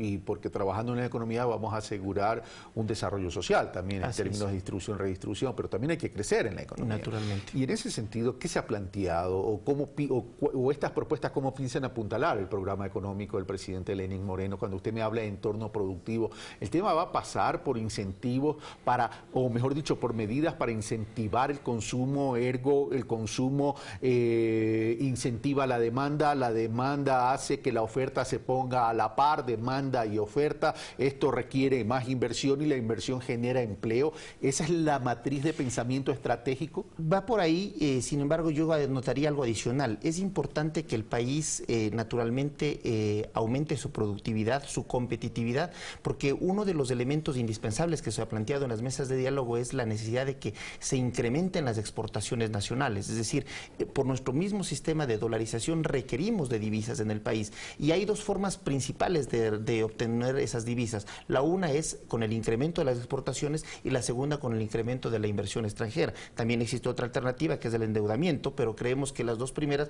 son aquellos mecanismos naturales y virtuosos que permitirán precisamente el fortalecimiento de nuestro sistema, primero de dolarización y segundo de reactivación económica. Respecto al tema de las exportaciones, se ha hablado naturalmente que el acuerdo comercial con la Unión Europea fue un paso importante dentro de ese objetivo. Ahora hay que ver qué otros socios comerciales son aquellos con los cuales debemos de establecer acuerdos comerciales. Pero otro de los temas a través de los cuales se permite, por ejemplo, dar un aliento para que haya mayor inversión en el país es considerar como un tema estratégico el mercado de valores. Existe un mercado financiero y uno de los puntos igualmente que se habló en este primer informe fue precisamente el de mercados financieros novedosos, alternativos. Dentro de ellos se habla el tema de billetera electrónica, pero también incentivar el mercado de valores. En el tema de mercado de valores específicamente hacemos una propuesta concreta que es la eliminación del impuesto a la renta en la venta de acciones. ¿Por qué? Porque cuando una persona o una entidad invierte acá en el país, esa inversión tiene que pagar naturalmente un impuesto a la renta del 22% y tiene que pagarlo de esa manera. Pero cuando esa persona o entidad transfiere, vende esas acciones, va a tener que volver a pagar otra vez impuesto a la renta. Entonces, este impuesto a la renta en la venta de acciones no ha cumplido su fin recaudatorio, no tiene una recaudación importante, sin embargo constituye una traba porque en otros mercados de capital, y es un tema importante, Ecuador, nuestras bolsas de valores lastimosamente no se han desarrollado como se han desarrollado bolsas de valores de nuestros países, vecinos como Colombia, como Perú, como México, que son bolsas de valores en las cuales inclusive dinamizan la economía nacional. Falta un elemento para poder analizarlo de forma integral y es la estructura de las empresas en el Ecuador, que la mayoría de la estructura empresarial es familiar y por tanto no acuden al mercado de valores. Más allá de emisión de obligaciones. Yo creo que es una virtud que tengan una estructura familiar, pero en la medida en que estamos queriendo acceder a nuevos mercados, es indispensable que esas empresas familiares en un momento determinado se abran salten exactamente, den un paso cuantitativo. Y le digo esto por una sencilla razón. Una cosa es emitir obligaciones. Obligaciones no es otra cosa que un pasivo. Es decir, yo emito obligaciones, alguien la compra, registro en mi estado financiero un valor por pagar a cambio también de un interés. En cambio, si emito acciones y lo pongo y aumento mi capital, es una inversión de riesgo. Por tanto, abarato mi estructura de costo. Pero usted me hablaba de productividad y competitividad, Miguel. Para eso se requiere innovación, encadenamientos, transformación y mercados. ¿Cómo asegurar los encadenamientos, más aún también cuando necesitamos ser productivos y competitivos y significa bajar la estructura de costos? Bajar la estructura de costos y ser inclusivos también con aquellos sectores de la economía popular y solidaria. Es decir, este es un trabajo de mediano plazo, no es algo que se podrá concretar inmediatamente, pero que se requiere naturalmente dejar sentadas las bases a través de justamente el diálogo que se ha invitado por parte del presidente de la República. Es un primer paso importante en todo este proceso. Ahora creemos que algunas de estos planteamientos de distintos sectores tendrá el presidente la posibilidad de priorizarlos, de determinar aquellos que él mismo puede ejecutarlos a través de decretos ejecutivos, acuerdos ministeriales, temas de política pública, pero habrán ciertos temas que tendrán que pasar a manos de la Asamblea Nacional y es ahí cuando digo que la Asamblea Nacional tiene un reto histórico de poder precisamente alinearse a estos objetivos de desarrollo nacional o mantener la línea que ¿Qué propuesta hay en relación a bajar el costo financiero en el país? Porque el sector productivo se queja que el costo financiero, digamos, está alto en relación a otros países y es así. Sí, existe mecanismos a través de los cuales se pretende precisamente bajar y ampliar el espectro del financiamiento, porque se requiere justamente, si queremos ser inclusivos con la economía popular y solidaria, si queremos ser inclusivos con los sectores artesanales, es indispensable crear productos financieros acordes a esos mercados. Esos mecanismos? Se han planteado algunos, uno de ellos es naturalmente ampliar el portafolio de productos financieros, otro de ellos es justamente la billetera electrónica, en el cual el compromiso por parte de la Asociación de Bancos Privados ha sido que los costos de esta billetera electrónica servirán única y exclusivamente para poder cubrir sus costos operacionales y no para generar una rentabilidad sobre ese producto. Miguel Puentes, muchas gracias por estar con nosotros. Es un gusto, Carlos, muy amable. Encantado. Y nosotros hacemos otra pausa y regresamos con el doctor Ramiro García para hablar sobre las denuncias en relación a la injerencia en la función judicial. Venimos de inmediato.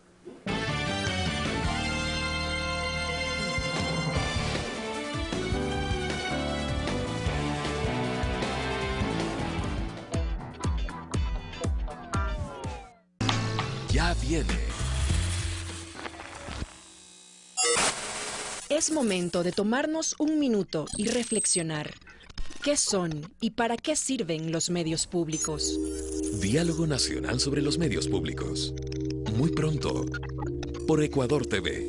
En el capítulo anterior, visitamos Archidona y aprendimos de su historia, sus paisajes, su cultura y su arte. Ahora, volvemos a este gran cantón de la Amazonía ecuatoriana para continuar descubriendo y disfrutando de sus tesoros. Ecuador multicolor, vivimos la interculturalidad de nuestro país. Hoy, 14:30.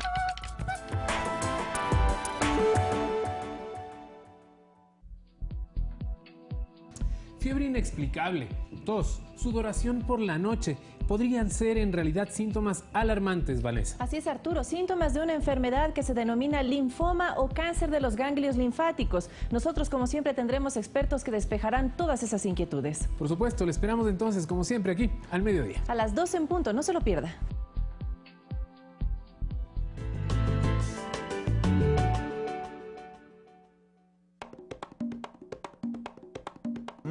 Juntamos lo mejor del turismo y la gastronomía nacional. En un especial que te hará amar mucho más nuestro país. Delicioso. Próxima parada gastronómico y turístico. De lunes a viernes, 11 horas.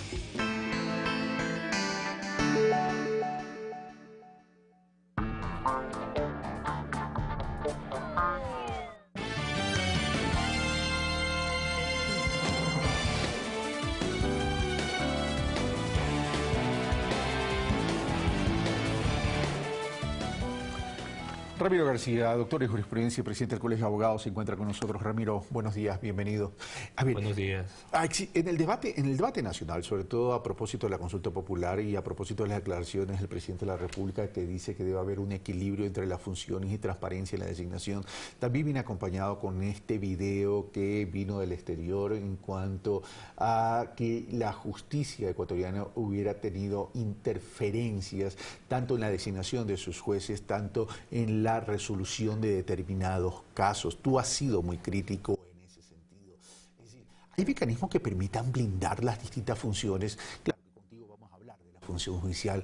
¿Existen mecanismos? Porque no pasa por la decisión política, por la decisión de los hombres. Sí, de alguna manera. Es decir, no hay mecanismo perfecto. O sea, no hay ningún mecanismo que te garantice que por la aplicación del mismo vas a tener ipso facto jueces independientes. El que tengamos una buena judicatura depende además de un montón de factores, que empiezan inclusive por las facultades de derecho.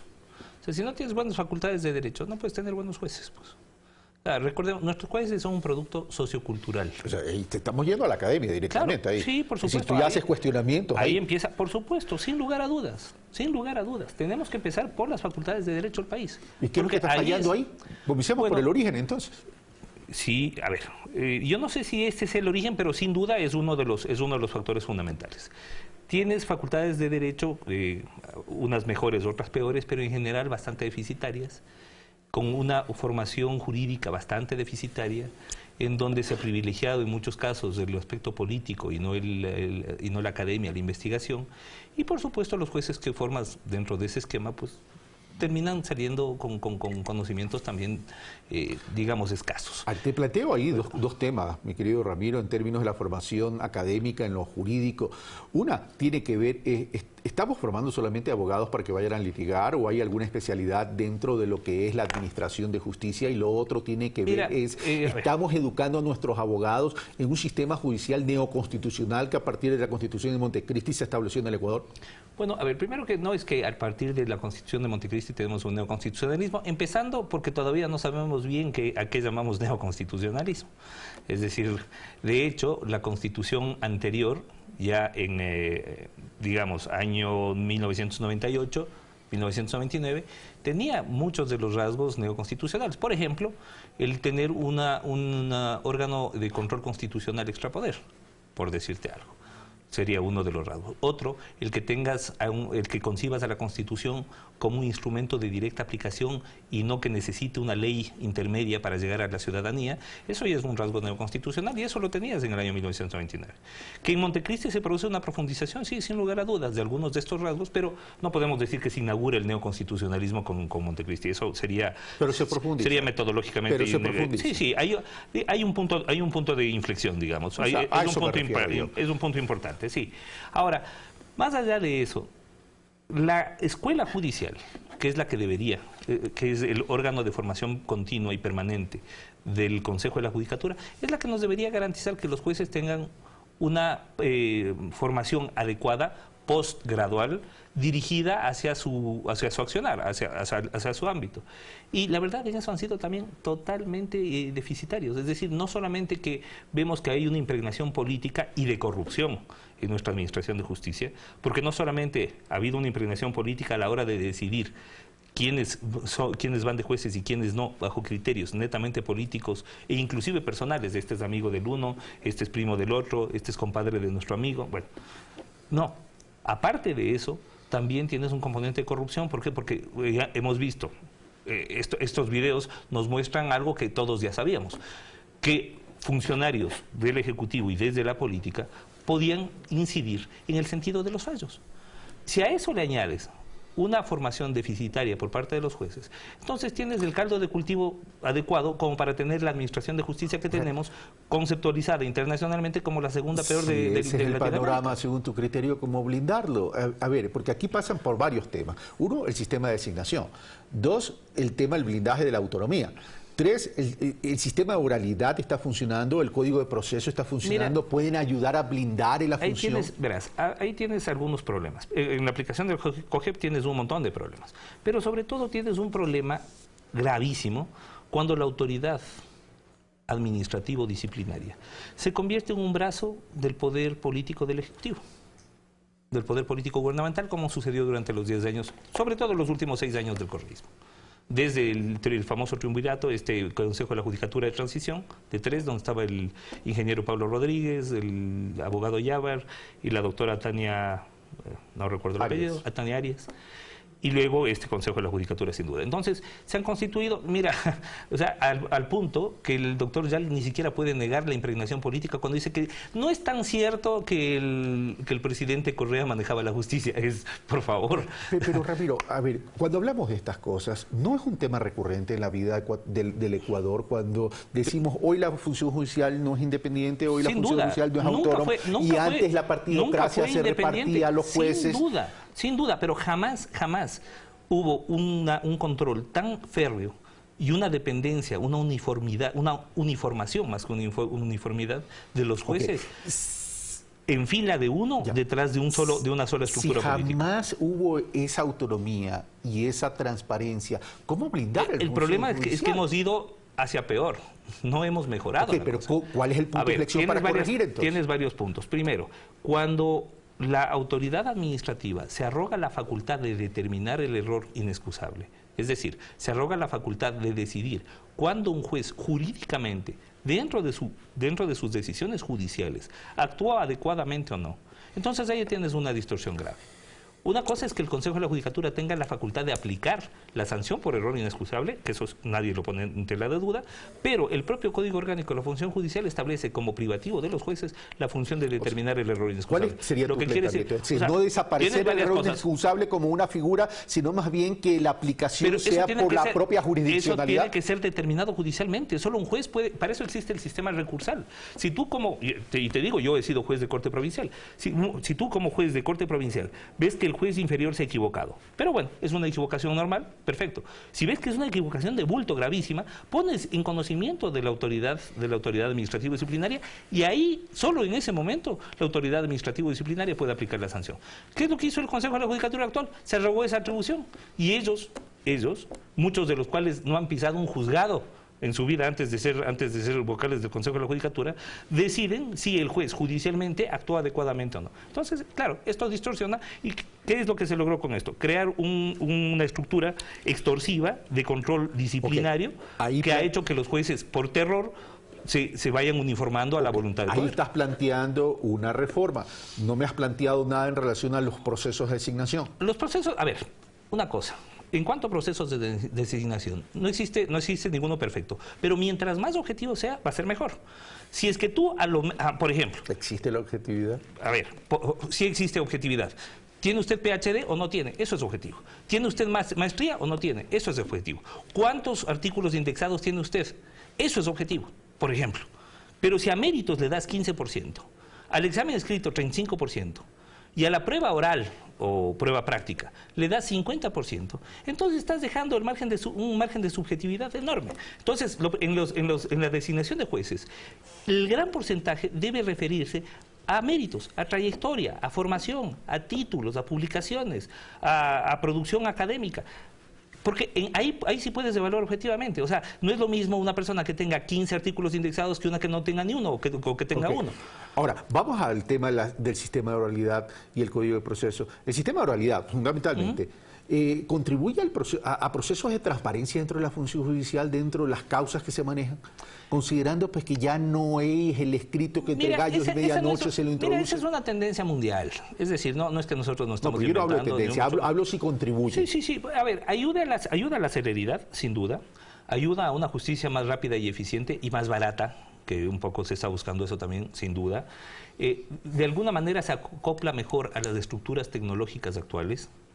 ¿Contribuye a la transparencia? Contribuye a la transparencia en función de que exista publicidad y que se le aplique adecuadamente. Ahora, el problema, y se le dijo al Consejo de la Judicatura, nosotros, como Colegio de Abogados de Pichincha, le dijimos al Consejo de la Judicatura que no eche a andar todavía el COGEP, que vea algún mecanismo de diferimiento porque no estamos preparados. Y en efecto, no estamos preparados. El COGEP es el Código de Procesos. El Código General de Procesos. ¿Por qué no estamos preparados? Porque el COGEP te requiere cierta infraestructura para que se puedan llevar a cabo las audiencias adecuadamente, que todavía no tiene la Judicatura y que además no existe en la mayoría del país. Entonces, lo hicieron un poco a las patadas. Y para que tengas idea, mientras Alemania se demoró 30 años en reformar su código penal, nosotros nos demoramos un año. O sea, todo lo que me estás diciendo es, sí estoy de acuerdo con el COGEP, pero sin duda. Establezcamos una transición adecuada. Es decir, arreglando las distorsiones adecuadas, pero además, haciendo las reformas, porque hay ciertas distorsiones, haciendo los ajustes necesarios, pero sobre todo asegurándonos de que tengamos la infraestructura necesaria. Porque el COGEP es más o menos como que, eso es más o menos como que te dan un plano para construir un mega avión y cuando llegas y encuentras que no tienes las piezas. Entonces, no importa el plano que tengas, sin las piezas no la vas a poder construir. A ver, el proceso que se inició a raíz de la reorganización, reconstitución de la función judicial, habrá cosas buenas y cosas que hay que corregir, sin duda, cosas sin malas. Duda, sin duda. ¿Tú evalúas el proceso como una hoja de ruta apropiada? No, sin duda negativo. Existen cosas buenas, ha habido avances en infraestructura, pero el balance es claramente negativo. Tenemos jueces de muy mal nivel jurídico, tenemos una justicia impregnada por lo político, tenemos una ciudadanía que no confía en su administración de justicia, tenemos uno de los menores niveles de inversión extranjera, que en mucho se debe a la falta de seguridad jurídica, tenemos una conceptualización de nuestra administración de justicia en lo internacional muy baja y en lo nacional muy pésima. Nosotros como Colegio de Abogados, con la Dirección de Matemáticas de la Universidad Central del Ecuador, hicimos una encuesta con 2.500 abogados interviniendo en esta encuesta, que es un montón. El 75%, más o menos, entre el 70 y el 75% considera que la justicia está entre mala y muy mala, en que no es nada confiable y que tenemos muy malos jueces. Entonces, el problema, o sea, ¿cómo mejorar esto? O sea, si no tenemos un adecuado mecanismo de designación en donde los parámetros objetivos prevalezcan, si no tenemos un órgano de control disciplinario que esté fuera de la lógica política partidista y no se constituya simplemente en una Secretaría de Estado, si tenemos una estructura de extorsión a los jueces a través de la distorsión de la norma con lo del error inexcusable. Entonces, evidentemente, con todos esos ingredientes vamos a tener una muy mala administración de justicia, más allá de los avances que pueden haber, que pueden existir en materia de infraestructura y en materia de Ramiro García, presidente del Colegio de Abogados de Pichincha, muchas gracias por estar con nosotros. Carlos, siempre un gusto. Encantado. Bueno, nosotros hacemos otra pausa y regresamos con Pavel Muñoz, asambleísta y presidente de la Comisión del Régimen Económico y Tributario y su regulación y control. Ya está con nosotros. Venimos de inmediato.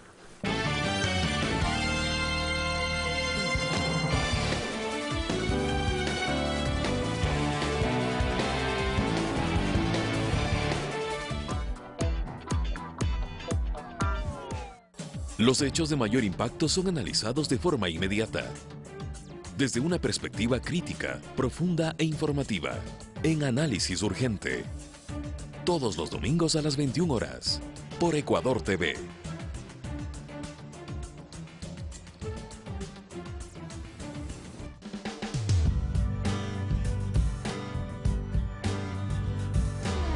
¿Dónde quedó el tiempo del beso sin culpa?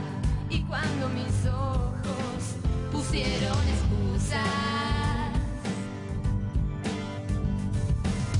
nos queman las ganas, miramos distinto, cambiamos nosotros, no somos los mismos.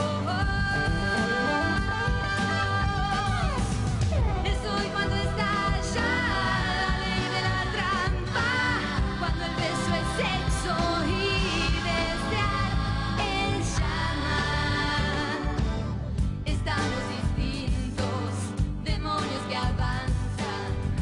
Verano Eterno, de lunes a viernes a las 17 horas.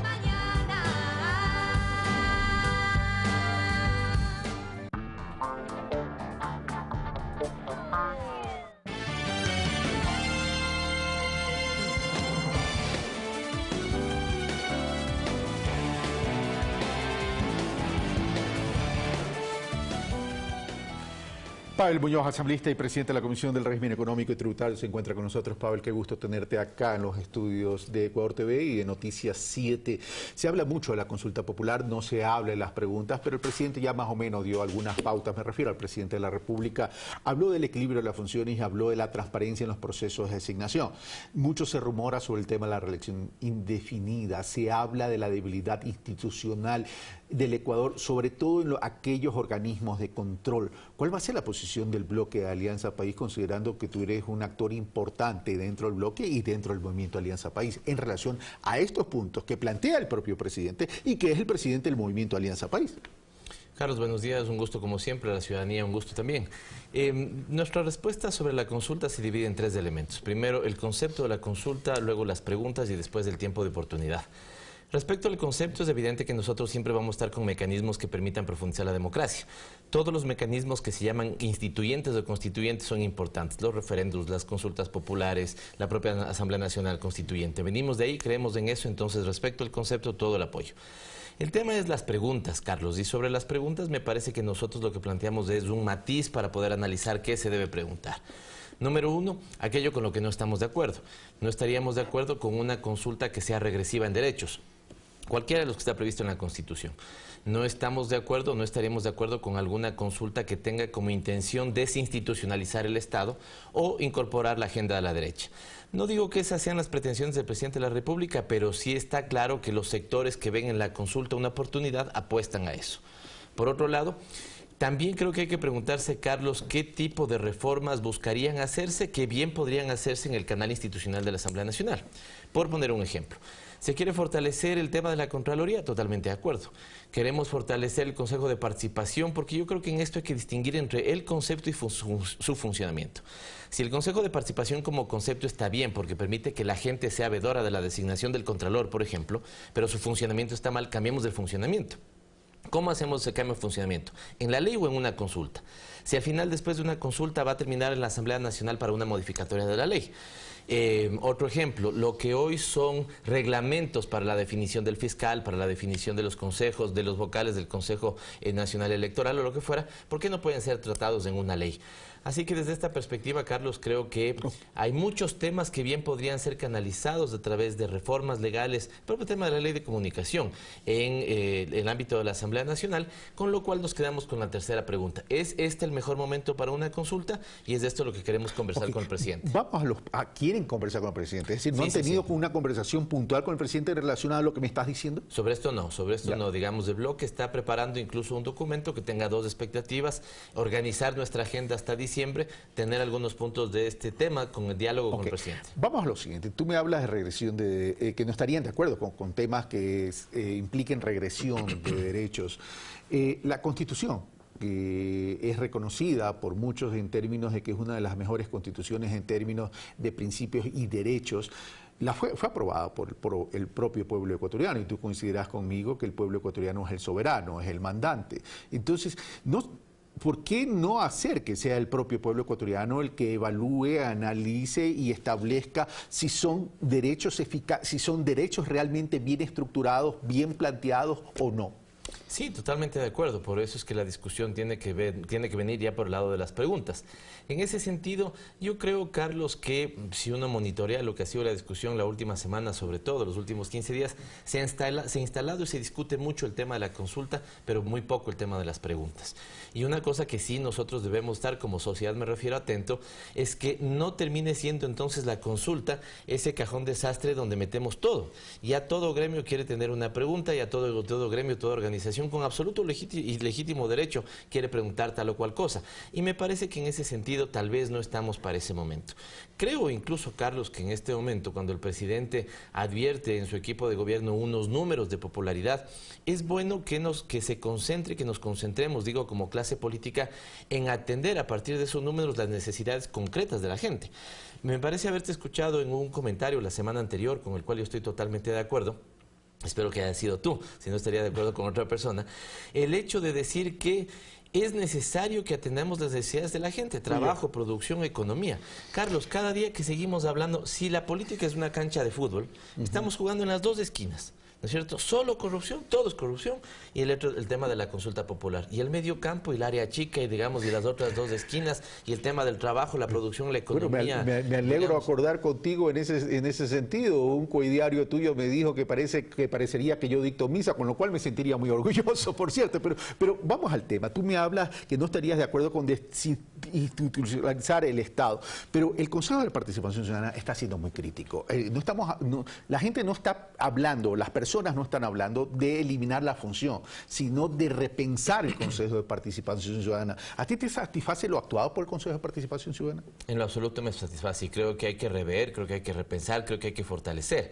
Pero, ¿qué vas a plantearle en la consulta? Digamos, en la consulta vas a plantear, lo fortalece, lo quita, lo elimina, lo que fuera, cuando después de esa consulta, ¿no es cierto?, que sea sí o no, va a tener también que ser trabajado en el marco de la Asamblea Nacional. Yo soy proponente cerca de hace 2 años, digamos, en la discusión más política, Carlos, o un poquito más, de un código orgánico para la función de transparencia y control social. Si nos fijamos en el Código de la Democracia, ¿no es cierto?, de alguna u otra manera regula esa función, en el Código, digamos, de la función de justicia, pero el Código de la función de transparencia no lo hay. ¿Por qué no tenemos un código que tenga como principio establecer un sistema estatal de control con veeduría y participación ciudadana? Bueno, eso está trabajando el Frente de Transparencia, por cierto. Nosotros tenemos adelantado ya una propuesta en ese sentido.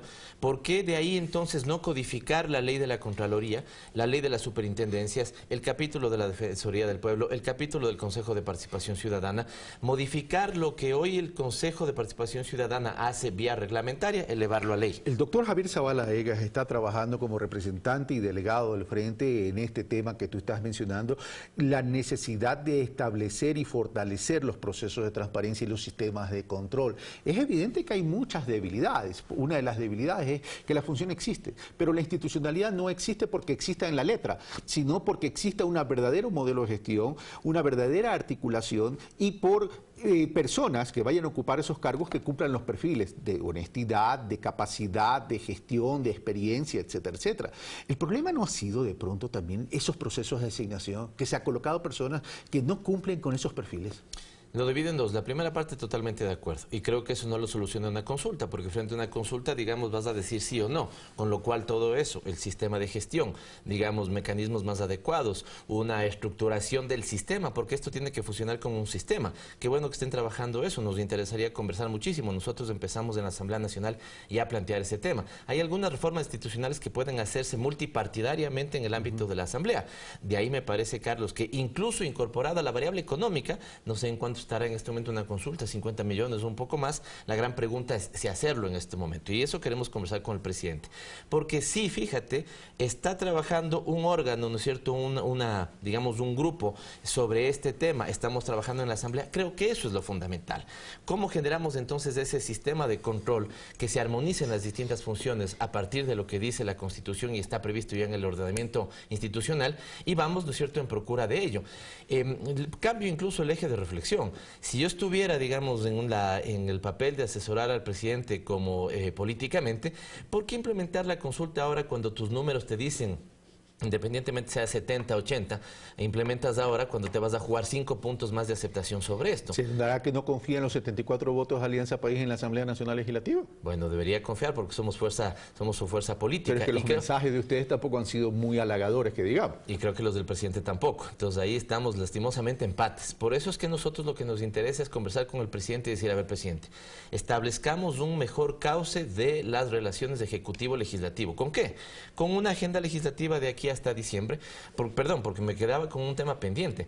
Cuando las necesidades de la gente son entonces el trabajo, la producción, ya tenemos en próximas semanas, en 2 semanas tenemos los anuncios que va a hacer este comité, este Consejo Consultivo Económico Tributario, Productivo Tributario. Bueno, ¿cómo vamos a dar cabida a eso? Con lo cual me parece que sería fundamental que el presidente pudiera dedicarle todo el tiempo del mundo a 2 elementos: a procesar esos acuerdos económicos que salgan de ese frente y a trabajar con la Asamblea Nacional los temas de reformas institucionales que fueran necesarios. Por lo tanto, tal vez hay una pregunta, digamos, para el debate, ¿no es cierto?, de si es hoy el mejor momento para una consulta. Con esto termino. Tú, como presidente de la Comisión de lo Económico y Tributario, ¿has formado parte o has participado en los debates al interior del Consejo Consultivo de la Producción y lo Tributario, cuyos aportes van a ser entregados al presidente de la República? No, Carlos, yo hace algún tiempo le planteé al presidente que sería bueno que esté la Asamblea Nacional. El presidente me dijo que totalmente que él estaba de acuerdo para no quedarnos fuera del consenso, digamos, ¿no? Y eso en el papel no se dio. Debo reconocer que el día miércoles y jueves fui invitado, digamos, por el secretario técnico del Consejo. Estuvo mi equipo técnico esperando que yo pueda ir también para que con las autoridades discutamos algunos elementos, pero entiendo que la reunión, digamos, de alguna u otra manera no tuvo la metodología que hubiera permitido el mejor nivel de discusión.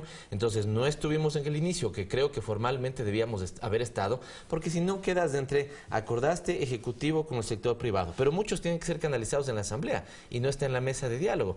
Y yo cuando le planteé eso al presidente me dijo, estoy totalmente de acuerdo. Después, ¿por qué no se habrá implementado? No, desconozco eso. Pero en las 2 últimas invitaciones que me hicieron la semana anterior, toda mi predisposición de ir, estuvo mi equipo de trabajo, pero me parece que al final no fue lo suficientemente ordenada la discusión para que podamos intercambiar positivamente entre las autoridades y los actores, digamos, productivos. Pablo Muñoz, muchas gracias por estar con nosotros. Siempre, Carlos. Bueno, nosotros hemos terminado por el día de hoy. Nosotros, en cuanto a entrevista, análisis y opinión, sigue Sofía Montoya con más información y noticias en su medio público, Ecuador TV.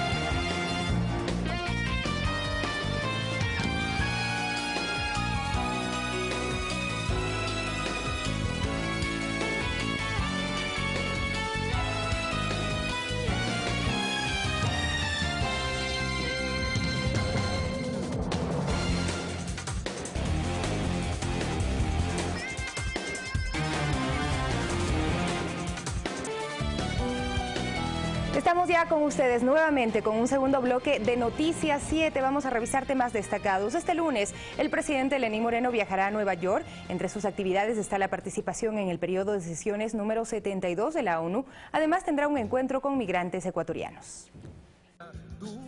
En su viaje a Nueva York previsto para este lunes, el presidente Lenín Moreno cumplirá una amplia agenda que se inicia el martes 19 de septiembre, cuando exponga ante el Consejo de las Américas, conformado por potenciales inversionistas y socios comerciales, las oportunidades que ofrece Ecuador en estas áreas. Mientras que el miércoles 20 de septiembre, el presidente Moreno formará parte de los líderes mundiales que participan del debate general del periodo de sesiones número 72 de la Asamblea General de la ONU, una oportunidad para dar a conocer al mundo las políticas de su gobierno. Un país que toma en cuenta al ser humano, pero que sobre todo este plan Toda una Vida, tanto en el Ecuador como en el mundo entero, debe considerarse ya como una institucionalidad y no solamente como un proyecto de gobierno. Este mismo día se entrevistará con Antonio Guterres, secretario general de la ONU, a quien expondrá el compromiso de trabajo a favor de las personas en estado de vulnerabilidad. Somos un referente para toda la región de América Latina en el combate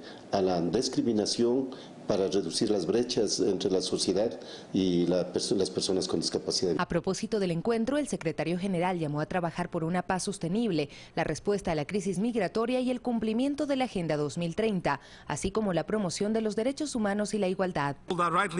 La gente en el mundo está demandando un cambio y esperan que los gobiernos y las instituciones le den respuesta. Para el 22 de septiembre, el gobernante ecuatoriano inaugurará la 41ª reunión ministerial del G77 más China, grupo que preside desde enero de 2017. Ecuador abandera varios temas, entre ellos la lucha contra los paraísos fiscales. Crear tratados vinculantes para desmantelar todo lo que tiene que ver con los paraísos fiscales, que son siempre guaridas y es una forma de desfalcar a los estados. El primer mandatario aprovechará su visita a Nueva York para encontrarse con la comunidad ecuatoriana residente en Estados Unidos, en medio de una compleja situación causada por la política antiinmigrante del actual presidente Donald Trump. Sofía Montoya, Ecuador TV. Y el vicepresidente de la República, Jorge Glass, cumplió agenda de actividades este sábado en el sector de las Malvinas, al sur de Guayaquil. Tras reunirse con simpatizantes, se refirió a la cita que tiene en la Fiscalía el próximo lunes 25 de septiembre, ampliando su versión libre y voluntaria sobre el presunto delito de asociación ilícita que se investiga en el caso de corrupción de Odebrecht. Por eso yo acudiré a las Cortes oportunamente y ahora en este proceso de investigación tiene que seguirse el debido proceso. Cuando me ha convocado la Fiscalía estaré ahí dando mi declaración. 8 de la mañana con 6 minutos. Vamos a revisar de inmediato un trabajo del equipo de investigación acerca de las investigaciones en el caso Odebrecht. Alfredo A., ex hombre fuerte de Ricardo R., tío del vicepresidente de la República Jorge Glass, en una declaración de 6 páginas que rindió a la Fiscalía, dijo que al segundo mandatario se lo conocía con varios alias. De acuerdo con este testigo, Ricardo R. le pidió que borrara correos electrónicos, teléfonos y contraseñas de una de sus computadoras, luego del operativo que realizó la policía el pasado 2 de junio. Manifestó que se quedó con un respaldo y que en las contraseñas a Jorge Glass se lo conocía como XX1, mientras que a Ricardo R. como XX2. Este testigo coincidió con lo dicho por el delator brasileño de la empresa Odebrecht, quien declaró que a Jorge Glass también se lo conocía con el alias de JG. Considerado como un testigo clave, Alfredo A. también presentó una ayuda a memoria en donde constan correos electrónicos del segundo mandatario y 7 números de celulares. Pero Jorge Glass también fue mencionado con el alias de Vidrio en litigio judicial que tiene la empresa australiana Carnot con Caminosca, esta última encargada de firmar varios contratos, entre ellos la construcción del poliducto Pascuales Cuenca. En las indagaciones, los ejecutivos de Carnot dijeron que encontraron comportamientos irregulares, como el de dar coimas, y por eso presentaron un laudo arbitral en los Estados Unidos. Frente a estos últimos acontecimientos judiciales, ni Glass ni su abogado se han referido a las declaraciones dadas por Alfredo A., ex hombre de confianza de Ricardo R.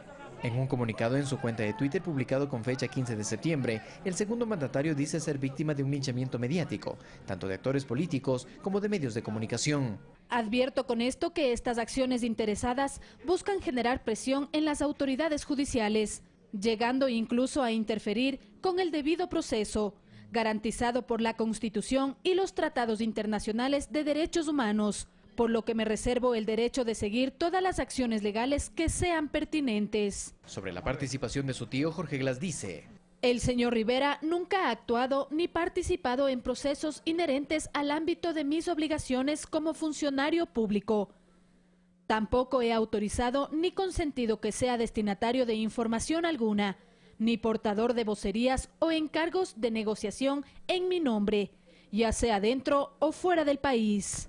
Para Rafael Navarrete, del colectivo Vigilantes de la Justicia, que también denunció el caso de Brecht, es normal que en casos de corrupción los funcionarios involucrados se protejan utilizando un alias en vez de sus verdaderos nombres. Obviamente, si yo soy una autoridad y estoy cometiendo una irregularidad, no voy a poner mi nombre, y ningún delincuente que esté en la función pública va a ir ante un notario, va a estampar su nombre y firme de hacer un contrato de un acto de corrupción. Navarrete dice que las últimas instancias judiciales que se han dado en el caso Glass sí han demostrado que habría una presunta asociación ilícita. Tantos millones millones, de acuerdo a la colaboración eficaz por parte de Odebrecht, donde dice que le ha dado al señor Rivera tantos millones y el señor Rivera no le ha cumplido, pero coincidencialmente la compañía Odebrecht sí tiene los contratos por parte del Estado. Carlos Flores, Ecuador TV.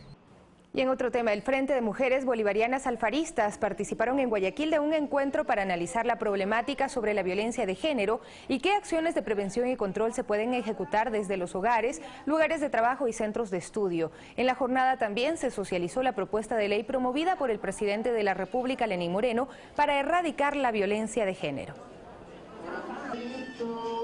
Y en cumplimiento al decreto presidencial 158 que establece el estado de excepción para el área minera de Zaruma y Portobelo, la Agencia de Regulación y Control Minero suspendió durante el fin de semana 47 áreas mineras dentro del polígono de excepción en Zaruma y Portobelo. Tras la decisión del presidente de la República, Lenín Moreno, de decretar el estado de excepción durante 60 días en Zaruma y Portobelo, técnicos de la Agencia de Regulación y Control Minero, ARCOM, suspendieron 47 áreas mineras dentro del polígono de excepción. Especialmente la seguridad de Zaruma, todo su poblado, recuperando la integridad física y de las vidas de las personas de Zaruma. Los encargados del control ubicaron 110 sellos de prohibición preventiva para actividades de explotación minera. Quienes se dedican a esta actividad hoy esperan que las autoridades descubran a quienes realizan este oficio de forma ilegal. Tienen que parar todo y es algo lógico, ¿no? Para ver quién es el que de verdad está perjudicando a Zaruma, y ahí van a salir los que son de verdad que perjudican a Zaruma. Para las autoridades de Zaruma este trabajo debe ser permanente. Hoy esperan que los 4 millones de dólares destinados para solucionar los efectos de la minería ilegal en este cantón mejore la calidad de vida de los habitantes. Estaremos atentos a los estudios que se haga por parte del personal técnico que envíe el gobierno central. En el centro de Zaruma la preocupación es latente. Marlene Pineda indica las paredes y columnas cuarteadas de su casa. Señala que las detonaciones producidas por la minería ilegal se dan a cualquier hora del día. Se ha levantado la cerámica, se han partido las paredes, columnas las paredes están al punto de caerse. Los culpables en realidad paguen las consecuencias, ya que los perjudicados somos muchas personas aquí en el cantón. Maritza Castillo, Ecuador TV. 8 de la mañana con 11 minutos. Les contamos que la delegación de la nacionalidad Andoá, encabezada por su presidenta Alexandra Proaño, sufrió un accidente de tránsito que deja como saldo una persona fallecida y 2 en estado de gravedad. El incidente ocurrió cuando la comitiva retornaba al Puyo, luego de su participación en la 6ª Asamblea de la Confederación de Nacionalidades Indígenas del Ecuador. La mañana de este domingo 17 de septiembre, la delegación de la nacionalidad Andoá, encabezada por su presidenta Alexandra Proaño, sufrió un accidente en el sector Chone Alto de la vía San Juan Bosco, provincia de Morona, Santiago. Según el parte policial, se trató de un choque lateral de un camión de placas PCC 3651, quien fue impactado por el vehículo Chevrolet color negro de placas TBE 2016, conducido por Alexandra Proaño, quien fue trasladada con resguardo policial a la ciudad de Cuenca. En Macas está la señora Gina Tibi en el hospital del Ministerio de Salud con heridas,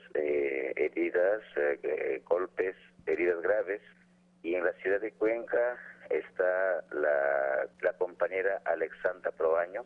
Sí, hemos tratado de tener información, pero está con pronóstico reservado. En cuidado intensivo es la situación de la compañera. En el hospital clínico privado de Santa Marianita. El accidente dejó una persona fallecida, Estefania Lulema, de 23 años. Que después de graduar colaboró con la nacionalidad Andoá, colaboraba con la Junta Parroquial de Sarayaco. Era una profesional todavía muy joven, que toda su trayectoria ha estado con los pueblos indígenas colaborando como profesional. Estamos aquí con la mamá, con los hermanos, hermanas, esperando a que salga de la morgue y después nos trasladaríamos a la ciudad de Puyo. Las mamás, como todo ser humano, están tristes y muy consternados por este lamentable accidente Lamentamos la muerte de la compañera Estefanía Lulema, toda vez de que en Gualaquiza no ha habido lo necesario para que se pueda hacer las autopsias y los asuntos de rigor de ley. Así que se está trasladando a Sucúa y ahí se cumplirá todos estos procedimientos y luego se da también el sepelio. A bordo del vehículo liviano se trasladaban también Doris Proaño y Yoconda Machambra, quienes fueron trasladadas al hospital de Gualaquiza. Según los reportes, son las menos afectadas. Los agentes policiales dieron a conocer que el conductor del camión se dio a la fuga, abandonando a sus acompañantes, Sebastián A. y 2 niños de 8 años y otro de 4 meses de edad. Desde Zamora Chinchipe, Marbellín Toledo, Ecuador TV. Y en un operativo contra las cachinerías en el sector de San Roque, en Quito, fueron detenidas 4 personas. Las autoridades advirtieron que continuarán las labores investigativas y las intervenciones. Radios, piezas electrónicas, sistemas de alarma, antenas, retrovisores, mascarillas y más partes de vehículos fueron incautadas durante un operativo ejecutado el fin de semana en el mercado San Roque en Quito. De acuerdo a las operaciones básicas de inteligencia, existen personas que se instalan en el sector de San Roque, en el puente de San Roque, que venden accesorios expuestos al público o también bajo pedidos que actúan estos accesoristas. 60 policías participaron de esta diligencia junto a las agencias metropolitanas de control y comercio, con el propósito de erradicar las cachinerías. Tenemos cronogramas muy estrictos, pegados a las amanecidas, que son los fines de semana, y también hacemos el control de cachinerías, de mercados. Se logró detener a 4 personas, una de ellas en delito flagrante, mientras robaba un vehículo. Así que 2 de los ciudadanos detenidos tienen antecedentes, el uno tiene 6 aprehensiones anteriores por delitos de receptación, organizaciones delictivas, y el otro ciudadano tiene 3 antecedentes, 3 detenciones. También se recuperó un compresor, celulares de alta gama y decenas de frascos de perfume. San Roque es uno de los sectores, sí, que es considerado un mercado negro. Los procesos pasarán a las autoridades judiciales y serán imputados por el delito de receptación ilícita de artículos. Sofía Montoya, Ecuador TV. 8:15. Miembros de la Policía Nacional capturaron a la altura de Los Vergeles, en la avenida Terminal Terrestre Pascuales, a 4 ciudadanos, uno de ellos menor de edad, que asaltaron un bus de la cooperativa Santa Lucía. La captura fue posible gracias a la acción del Sistema Integrado de Seguridad ECU 911, que dio la voz de alerta al registrarse el video de lo que ocurría al interior del bus. Y 2 personas fallecieron en un accidente registrado la tarde de este domingo en la vía E35 por el sector de Checa, al nororiente de Quito. Según el cuerpo de bomberos que acudió a la emergencia, se trató del impacto frontal entre una buseta escolar y un furgón. 10 personas resultaron heridas y 2 fallecieron. Una mujer de 51 años que murió en el lugar y el conductor del vehículo que perdió la vida mientras era trasladado al hospital. Y el Cuerpo de Bomberos de Quito logró controlar un conato de incendio forestal en el sector de Linga. El mismo fue alertado la tarde del sábado pasadas las 15 horas. Acudieron al lugar 15 efectivos, 2 brigadas de respuesta a incendios forestales y 3 tanqueros, quienes realizaron las labores de extinción de las llamas y el enfriamiento de focos secundarios. También les contamos, Aldeas Infantiles SOS inauguró un campeonato de fútbol a favor del derecho de niños, niñas y adolescentes a vivir en familia. Varias empresas participan en Quito y Guayaquil. La Bombonerita fue lugar de encuentro de 16 empresas que participan con sus equipos en el Campeonato de Fútbol de Aldeas Infantiles SOS 2017, con un gran objetivo en común: amplificar la voz de cientos de niños, niñas y adolescentes que viven en casas de acogimiento.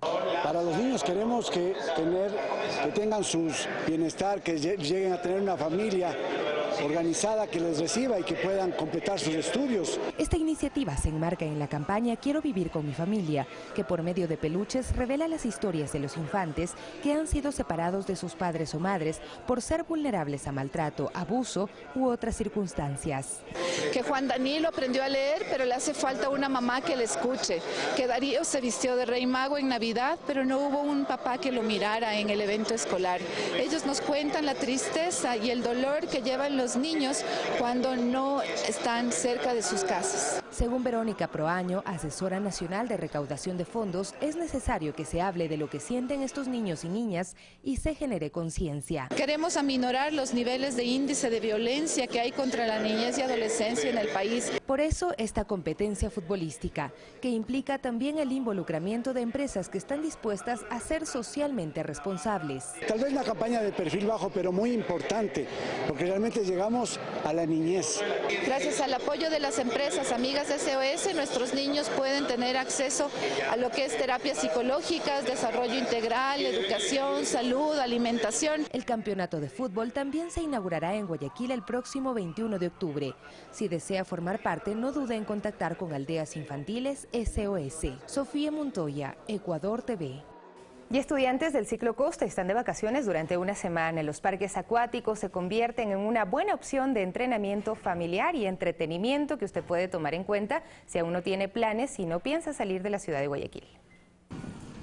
Refrescarse es una actividad que disfrutan mucho niños y adultos, más aún cuando hay vacaciones. ¿Por qué te gusta? Porque está muy divertido. Ah, ¿qué es lo que más te gusta de este lugar?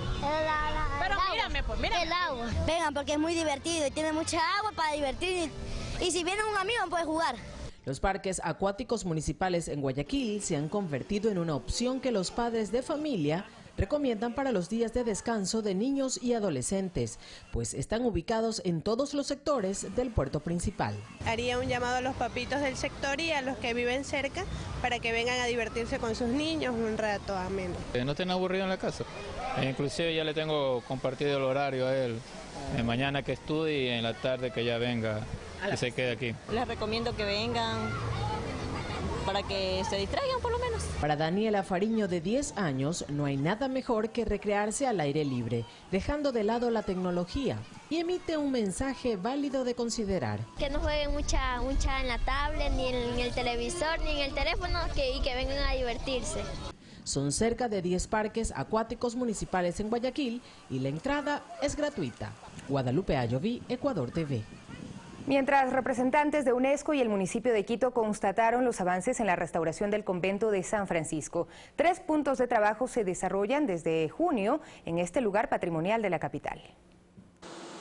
90 días han transcurrido desde el inicio de las obras de restauración y lo que se evidencia hasta ahora es el 45% del total de la intervención que se realiza en el convento de San Francisco, ícono histórico de la arquitectura de Quito. Aquí se han abierto 3 frentes de trabajo: una cirugía oriental del claustro del museo, la rehabilitación de la antigua cervecería y la fuente de la pileta, lugares que forman parte de este lugar fundado en 1535. Y desde entonces ha sido morada de los frailes franciscanos, es decir, ya 482 años. El intendente general de policía, Filemón Borja, con un piquete de soldados, ingresó a todo lo que ahora conocemos como el Museo de San Francisco.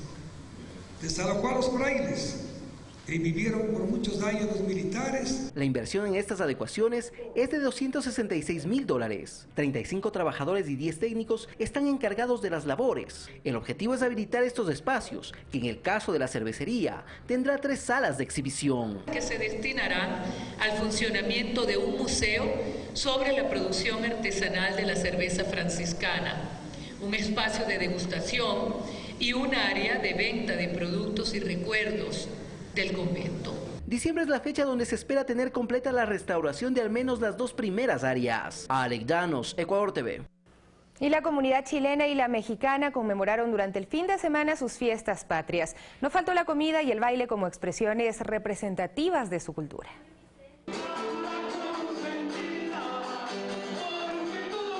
La cueca es un baile que no puede faltar para conmemorar una fiesta chilena.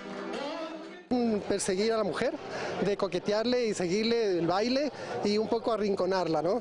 Y por eso a veces hay unas vueltas que ella se libera y nos volvemos a encontrar y después demostramos el zapateo del hombre, ¿no? Vestido con un traje de guaso, Max Ortega, hijo de padre ecuatoriano y madre chilena, mantiene viva la tradición y al puro estilo de la fonda chilena, el asado es indispensable. Bueno, la verdad es que siempre uno dice en los fines de semana, hagamos un asadito, así que ahí es donde se reúne la familia, se prepara uno para salir a las ramadas, que son lo típico, y más que nada eso, compartir con la familia estas ricas comidas. En Ecuador viven alrededor de 5.000 chilenos y según el cónsul en Quito, con motivo de las fiestas patrias se busca compartir con los ecuatorianos su cultura representada en estas expresiones. Esta fiesta lo que se espera es que cada vez sea más grande, si se pudiese, y que participe la comunidad ecuatoriana y la comunidad internacional que vive en Quito también. Lo propio ocurrió con la comunidad mexicana en Quito. En el parque que lleva el nombre del país azteca se reunieron para saludar a su bandera y celebrar. En esta ocasión estamos teniendo la muestra de 8 restaurantes de comida mexicana. Tenemos combo burritos, que le vienen burritos, nachos, más agua de Jamaica, tacos, y en nuestro local tenemos alambres, quesadillas. De hoy preparamos chicharrón en salsa verde, que es un tomatillo, tomate que le llamamos los tomatillos verde, con un poquito de picante, muy rico. Del mismo modo, el mariachi, tan difundido y acogido por la sociedad ecuatoriana. Sofía Montoya, Ecuador TV.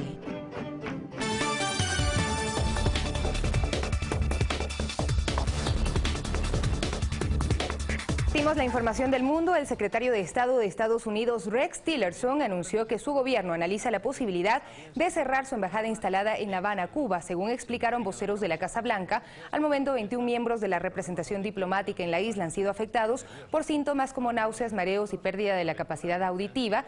De su parte, el gobierno cubano negó cualquier relación con los incidentes.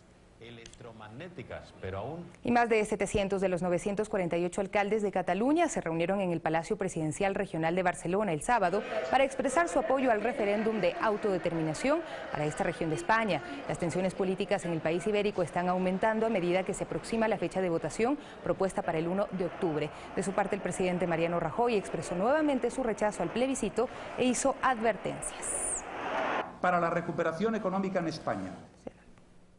Y representantes de la delegación del gobierno de Cataluña en Quito también realizaron un acto simbólico para apoyar el próximo referéndum independentista. Con banderas y consignas a favor de la independencia de Cataluña, representantes de la Casa Catalana en Quito se reunieron a los pies de la Virgen del Panecillo. El 80% de la gente en Cataluña en las encuestas dice que tiene derecho a decidir si quiere continuar dentro de España o formar su propio Estado. Esto no es un movimiento político. Los políticos han llegado a este extremo porque el Estado español no le ha dado otra opción. Cataluña es un país mediterráneo que cuenta con 7.5 millones de habitantes. Barcelona es su capital. Posee su propia lengua y cultura, además de ser un polo turístico, económico e industrial. España no permite que Cataluña tenga su lugar en el Estado español. Un mayor trato económico, esto también se ha intentado, también han dicho que no. Han sido esfuerzos muy grandes para logros muy mínimos. De su parte, el gobierno español rechaza el referendo independentista previsto para este 1 de octubre. Lo ha declarado inconstitucional y ha emprendido acciones contra más de 700 alcaldes que lo apoyan, además de intervenir las cuentas de la Generalitat de Cataluña para impedir que se tomen fondos para la consulta. Ha prohibido a imprentas que se facilite el material y a medios de comunicación que lo publiciten. Ese referéndum no se va a celebrar. Dejen, por tanto, de intentar forzar la voluntad de la gente. No han conseguido imponer su proyecto al conjunto de los catalanes y, desde luego, no se lo van a imponer al resto de España. A pesar de todas las interferencias y todas las trabas que pone el Estado español con actitudes un poco fuera de lo que son democracia, nosotros estamos convencidos de que votaremos. Sofía Montoya, Ecuador TV. Y la tormenta María se convirtió en huracán de categoría 1 y avanza hacia las islas del Caribe, mientras que en Estados Unidos se registraron nuevas protestas por la absolución de un policía que mató a un afrodescendiente. Tenemos más noticias en el siguiente resumen internacional. El presidente de Venezuela, Nicolás Maduro, dijo que el dirigente opositor Leopoldo López, quien cumple arresto domiciliario, ha asistido a reuniones de la oposición con el gobierno y aseguró que está en marcha un diálogo, mientras que los opositores afirman que es solo un proceso exploratorio. Maduro indicó que el calendario de elecciones no será alterado. Que ellos siguen insistiendo, el cronograma electoral ya está establecido, compañeros, difúndanlo por el mundo. Elecciones de gobernadores, 15 de octubre. Elecciones de alcaldes, primer trimestre, y elecciones de presidente de la República el último trimestre del año que viene. El presidente de Perú, Pedro Pablo Kuczynski, juramentó a su nuevo gabinete integrado por 13 ministros. 5 de ellos lo hicieron por primera vez. El diputado Kenji Fujimori de la oposición asistió a la ceremonia. Como señala la Constitución, en próximas semanas el equipo ministerial deberá acudir al Congreso para presentar su plan de gobierno y solicitar el voto de confianza. Civiles y policías resultaron heridos en San Luis, en Missouri, Estados Unidos, 2 de ellos de consideración durante una protesta por la absolución de un policía que mató a un joven afrodescendiente sospechoso de tráfico de drogas. Los disturbios comenzaron cuando la policía se enfrentó a un pequeño grupo de manifestantes que intentó llegar a la puerta principal del tribunal que dio el veredicto. Las islas del Caribe, devastadas por Irma a principios de septiembre, se preparan este lunes para la llegada del nuevo huracán María. Aunque comenzó como una tormenta tropical, ha llegado a registrar vientos de hasta 120 kilómetros por hora, según el Centro Nacional de Huracanes con sede en Miami. Las autoridades indicaron que provocará intensas lluvias y grandes olas. En Puerto Rico, las Islas Vírgenes y Estados Unidos lo sentirán este miércoles. Fanny Lara, Ecuador TV. 8 de la mañana con 28 minutos, volvemos a nuestro país para contarles que en los hogares de Esmeralda se busca reciclar el agua para cubrir necesidades básicas, por lo que reclaman soluciones para el abastecimiento. La esperanza de las autoridades está en un sistema de agua potable regional que funcionaría en el 2018. Si quiere le abro el de agua y no tenemos agua. Giles Parrales, miembro del Comité Barrial El Panecillo, se queja de que el agua llega apenas 2 veces por semana.